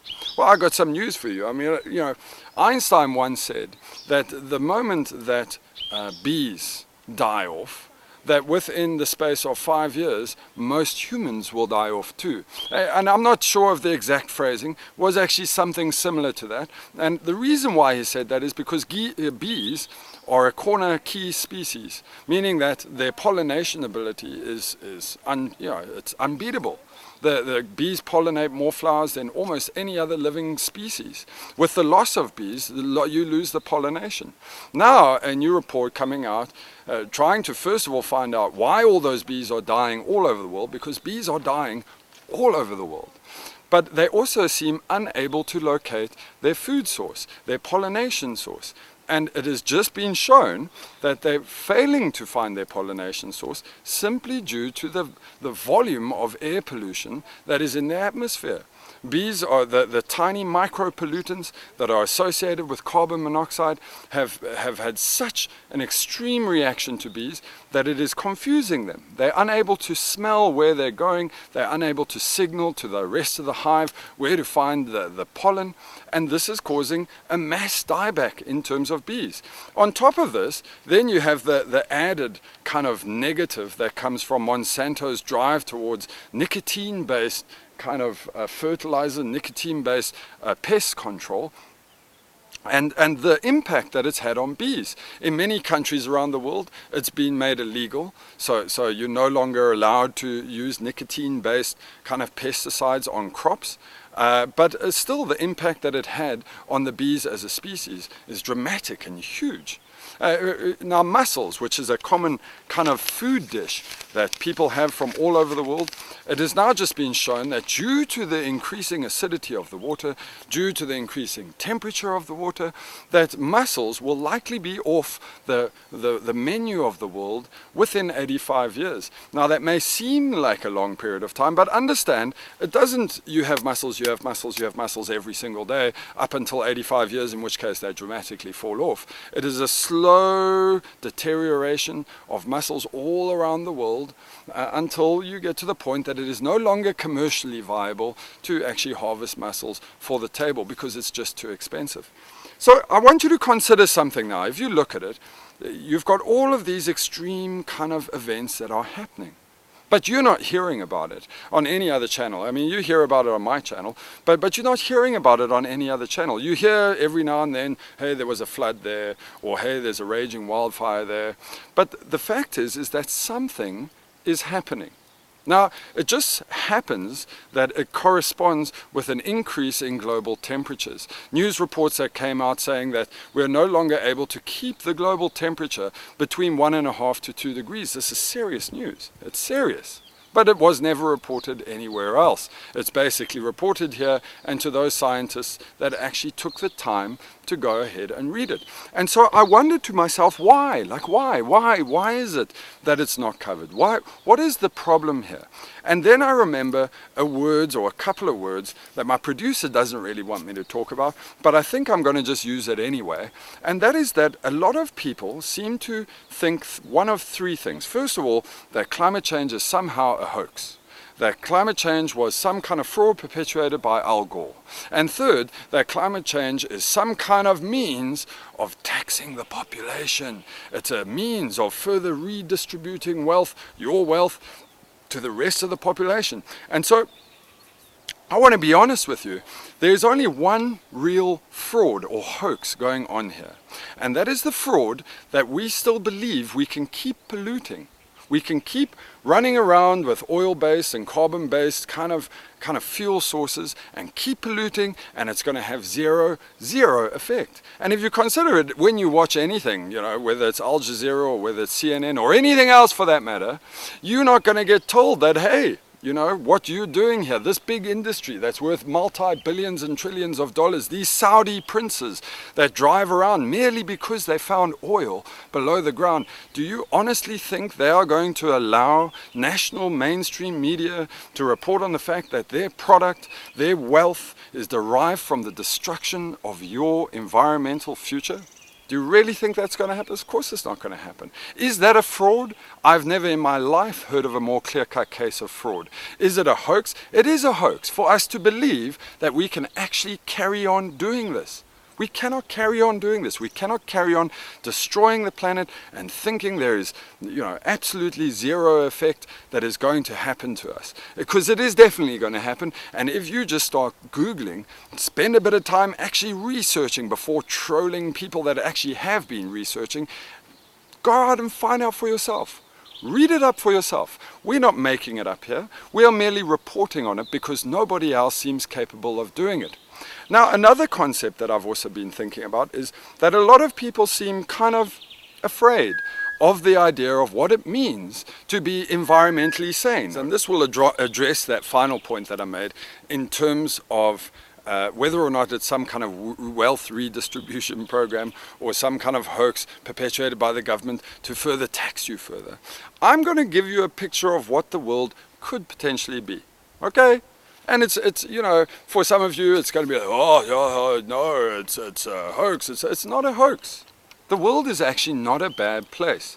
People seem to have the concept that somehow, merely because we want things to be done environmentally, that your world is going to change. You've got to go put feathers and shells in your hair, and that everyone's got to go get bongo drums, and they've got to go sit and watch the sun go down while chanting and playing their bongo drums on the beach. And nothing can be further from the truth. What we are referring to here is a variation in the way that business is done. A variation in the way that you are done. You see, my concept for you is very difficult for a lot of very ignorant people to swallow. It's very difficult. And there's a lot of ignorant people out there that would prefer to believe really lame concepts. So I realized quite some time ago, almost 14 years ago, that it was impossible for me to change their minds. Ignorance is bliss in the truest sense of the word. They will run around blissfully denying everything, but the fact of the matter is that they're flawed, they're wrong. And I don't have to change their mind, and neither do you when you talk to them. The reality of what we're trying to do here is about changing the environment around people and not trying to change the person.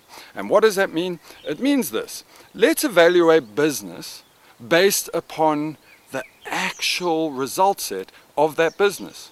Let's take a company. So for argument's sake, I'm going to talk about coal in this instance, which is it's an easy target. So you've got a guy, he's got a coal mine, or he's gone and found a source where coal maybe can be found, okay?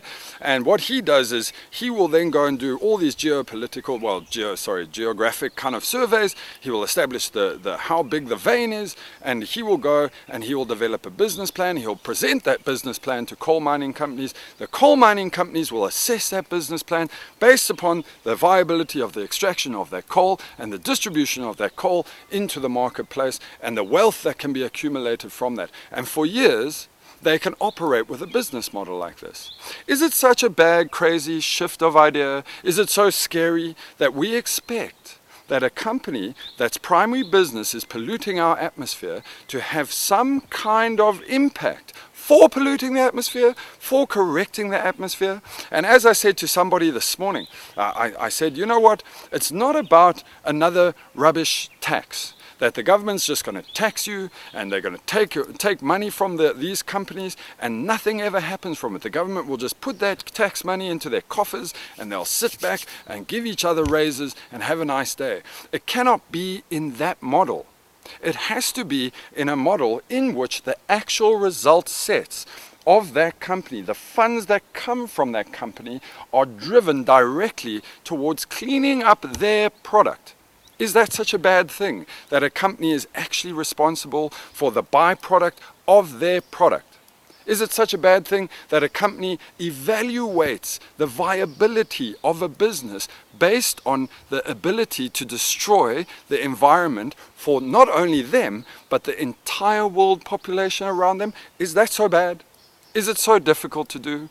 Take a look at electricity. A lot of people they spoke about things, oh no, the whole green movement is really just about taxing us further so that they can build up these power stations and these renewable stations and increase the cost of our electricity to offset the money that they've spent on renewable energy. And in a way, they are 100% right. They are 100% right. Most countries, including my own country, are going to do that. They are going to build up these massive solar plants and they're going to keep billing people. You will keep paying. There will be no direct benefit, implied or inferred benefit that is given to you. Can you pause quick? Okay, so my apologies, we were interrupted. I was talking about electricity. A lot of people seem to suspect that what will happen is the government, after making people pay extra for their electricity for putting up these big, beautiful, either wind farms or concentrated solar farms or solar, just general photovoltaic solar farms, that the government will keep charging them and increase their taxation merely due to the government's kind of role in wanting to be green and wanting to offset emissions. Now, albeit that the government needs to offset their emissions, and albeit that it is part of their role towards controlling emissions, so moving from a coal-fired power source into a renewable source, this is all really good and well. But it is dangerous for the people that are already struggling with high power bills. So what is the fix to this? Well, we've already seen the fix to this, and there's no reason why this fix shouldn't be done everywhere in the world. Here in South Africa, that we have exactly the same problem, okay? Our government wants to put up solar farms. In fact, our government has put up solar farms. And yes, they bought those solar farms from big, European countries for a far greater rate than what is probably required. And yes, even though we have these giant solar farms or big solar farms, no benefit or direct for the actual consumer of that power is received in any way. In fact, if anything, the price of our power has increased, and this is a fear that is happening all around the world. Again, back here in South Africa, our government then takes a look at its means of resolving this, and so what they do is they propose some R1 trillion, and it's a rand for us, but R1 trillion nuclear plants, which is actually insane. First of all, nuclear just takes forever to erect. It takes forever. There is never yet. In fact, I will be challenged. I challenge you to find me a single example of a single nuclear plant that is A, being delivered on time, and B, being delivered on cost, which means that the actual implied cost of what they're being offered is never realized at the end of the project. So, that's pretty much it for nuclear. If you consider how long it takes to put up nuclear, if you consider the amount of effort and energy that goes into just mining the uranium for nuclear, and then basically utilize that nuclear in terms of generating energy, and then the disposal of that kind of nuclear waste, I mean, it's a crazy concept. We're splitting an atom to boil water. That's essentially what we're doing. We're flash boiling water, and we're basically driving turbines. But to come back to my point, the problem here has nothing to do with what the government does. The problem has to do with us. The government is under the illusion that they somehow own our grid, where nothing can be further from the truth. The grid belongs to the people. It does not belong to the government. All the infrastructure, installations, coal-fired plants, nuclear-fired plants, any means of generating electricity does not belong to the government. They are merely a short-term custodian of that facility. So the reality is that should the government then say, listen, I tell you what, instead of us continuing to build these ridiculously overpriced kind of nuclear plants, these ridiculously overpriced coal plants, what we're going to do is we're going to roll out renewable energy. And sure, renewable energy, if you go wind turbines, it requires a certain geographic location. There has to be wind. If you're putting up solar farms, obviously, it's got to be an area that's got a good solar energy density. But the reality is, and here's the trick is to ensure that the population receives the benefit of the free power. The government is no longer, once the farm is built and once it maybe 2 years, 3 years, recovered the cost of that farm, the government should give the power to the people. It should. It should, because it's not costing them anything. They maybe have to run around every now and then and do a little cleanup. The power, the benefit of free energy needs to be given to the people, and it has been given to the people in some countries. In Chile, in Portugal, in Germany. In fact, in Germany, they make so much power, they actually had to pay people to utilize power. So the reality is that it's very much a viable concept. First assess business based on their direct impacts, then join a network of people and force the government to give us what is rightfully ours. If we put up solar and the power is free, give us our free power. And you see, the problem that government has, and I understand this as a problem, is that they make a lot of money from generating electricity for the grid. They make a lot of money. And in their minds, they fear the fact that by giving up that money, that they somehow are operating to the detriment of all the people that they've got employed. But the reality of what they're missing here is that companies and consumers that have had the benefit of that not paying that electricity in their pocket ultimately spend that same money within that economy, which means that there is additional taxation, first of all, on the spend. There is a greater opportunity for entrepreneurship for people that are selling services into the economy, and there's more wealth. Companies that are already struggling, people that are struggling, they can't afford electricity, are all of a sudden given the opportunity to have free electricity. And is this a hard concept? Is this a dangerous concept? Is this something that we need to be afraid of? I don't think so. If you take a look at food now, for argument's sake, so let's look at food. At the moment, you've got a whole lot of subsidized farms. And I'm not going to go into the whole political rubbish in relation to farmers' subsidies, etc. What I'm talking about is the viability of a farm. Now let's say that I'm able to grow something and I'm able to use very little water, but I have to use a hell of a lot of chemicals in order to make that thing grow. And I do that. Or I've genetically engineered this kind of seed to make that thing grow. And then the thing grows, okay? And then that food that gets harvested from that gets put on your table, and it gets put on your table at a cheap cost. Okay? But the chemicals that they used in order to achieve that growth, they get washed away into the water system, where some of them never, ever biodegrade. And for argument's sake, most are like a huge water aquifers that become absolutely polluted, and to the point that you are no longer able to drink it. So even though you're sitting there buying your cheap product, your cheap piece of veggie, your big oversized kind of cabbage, whatever you gets your thing going, the reality is that the cost of the production of that is damaging to the environment for everybody. For everybody. And now, so I could understand, look, if there's no other way, we've got to feed like 7 billion or 7.4 billion people. There's no other way, but there is. And the alternative to that is not advanced, it's not complex, it's extremely simple, and not only is it beneficial for people's health, but it actually is beneficial for absorbing carbon dioxide from the atmosphere, and that's a simple organic principle of farming. Why is it that it's so easy for somebody that's going to grow with Monsanto, or somebody that's going to, destroy a huge segment of the desert with and putting crops there where crops shouldn't be, and draw water from an aquifer where it shouldn't be drawn, and use chemicals to keep it alive against pests? Why is it that he's easily able to obtain financing, easily able to get his product to market, yet somebody who is actually doing something beneficial, A, for the environment, B, for your health, because there's more nutrients inside of vegetables that are derived from an organic process, there's more benefit in terms of carbon sequestration from the atmosphere by keeping the microbes in the soil, there's more benefit from not having chemicals flushed away into our water system, ultimately ending up in the sea. There is only benefit. Why is it such a hard concept? Do you have to go put a shell in your hair? Do you have to go beat drums on the beach? No. You just merely have to do something that you're doing anyway, but just from a healthy perspective. Healthy not just for you, but healthy for the environment. Why is it that we keep thinking we can't have these things in a green economy? Why? It's madness.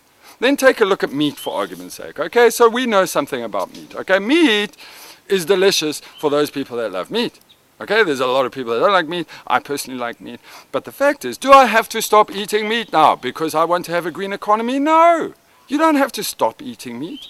You can keep eating meat. The objective here is just to eat less. It's better for you anyway. It's healthier for you not to consume meat every day, and it's phenomenal for the environment. It's an incredible thing. And I'm not saying, hey, look, man, you can't have meat every day. You can have meat twice a week. Yeah, well, why do you have to have meat every day? It's just making you fat. It's not good for you, and more importantly, it's not good for the environment. Is such a shift going to be problematic, that a green economy wants you to be healthy? Is that such a crazy idea that all these mechanisms, first of all judging a business, first of all putting in an electrical source that the benefit is given back to the people, first of all changing a farming area to the type rather or methodology to something that is good for you and good for the environment.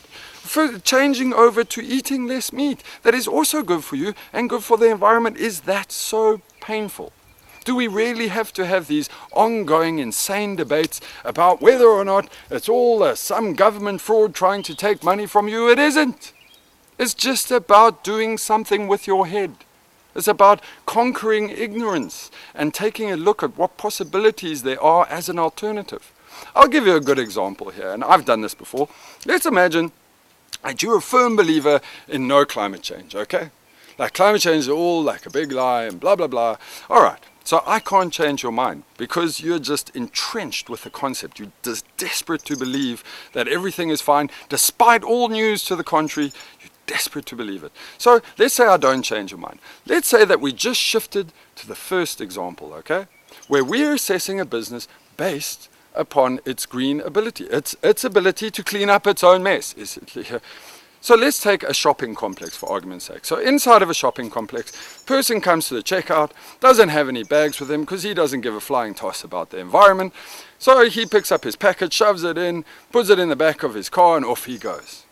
Now, if we said to a shopping mall, if we said to shopping chains, we said, now listen, I understand that you have a need to providing plastic bags or plastic carrier bags for people, but we're going to tax you for it. Okay, and that tax is actually going to go towards investing in PET, which is biodegradable plastic, and that biodegradable plastic will be put inside of your store, and that's what you're going to have to do from that moment on. Instead of where you're able to buy these cheap oil-based bags, you're going to have to spend 10 cents more buying a biodegradable bag.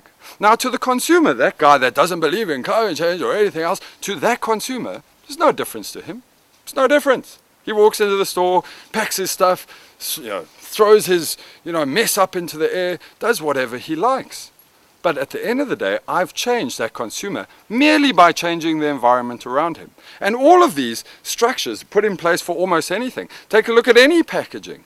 What happens if we enforced a packaging shift based on its ability to biodegrade and the impact that would have not only on our oceans, where it's been widely reported about the microplastics that are in the water, retarding fish growth, destroying, vast tracts of ocean. I mean, why is it so bad to consider a concept in which we're actually responsible for our actions? Is that really that hard? Is it really that difficult? Don't think so. So I'd like you to, instead of approaching this movie or this clip or this interview that we did, or approaching last week's interview, instead of try and think about what you can do. Try and think about a new way for you to do something. And that doesn't mean, hey, I'm going to change it here myself and it makes no difference if everyone else changes. In a way, you're right. We need to make a wide change.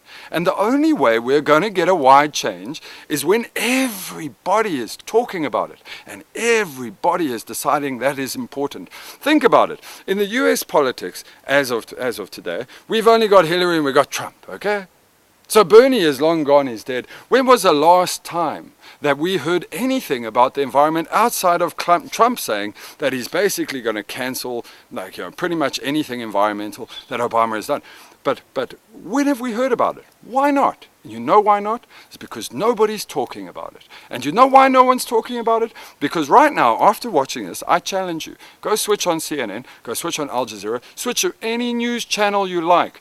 Tell me if you find anything that is related to the destruction that we are doing to this planet. It is possible that we can bring about a change, but that change comes from us, and it comes from you watching this, and it comes from us sharing it, comes from us talking about it, and it comes from us driving those people, those weirdos that drive around in the BMWs, that make decisions. It comes from them going, hey, these people are worried about the environment, and therefore in my speech that I give up kissing little babies and saying great things about myself, I'm going to start to say things like, I agree. We should make electricity free for people. We should put up PV and the benefits of that PV given back to people. We should make organic farming because it's good. And the moment that you have that synchronicity, that connection between the mass populace that is concerned and worried about what's going to happen to the planet, to the idiots that are basically making the decisions, all of a sudden you have change. And that change comes from you sharing my information, I'm sharing your information, and us talking about it. Talk about it. Talk about it to everybody that you know. You'll get a lot of people that will be ignorant fools, but talk about it. So I want to thank you for your time. It's a beautiful day here in Cape Town, and I hope it's a beautiful day wherever you are. And thank you for watching, and I look forward to hearing from you soon. Thanks.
you.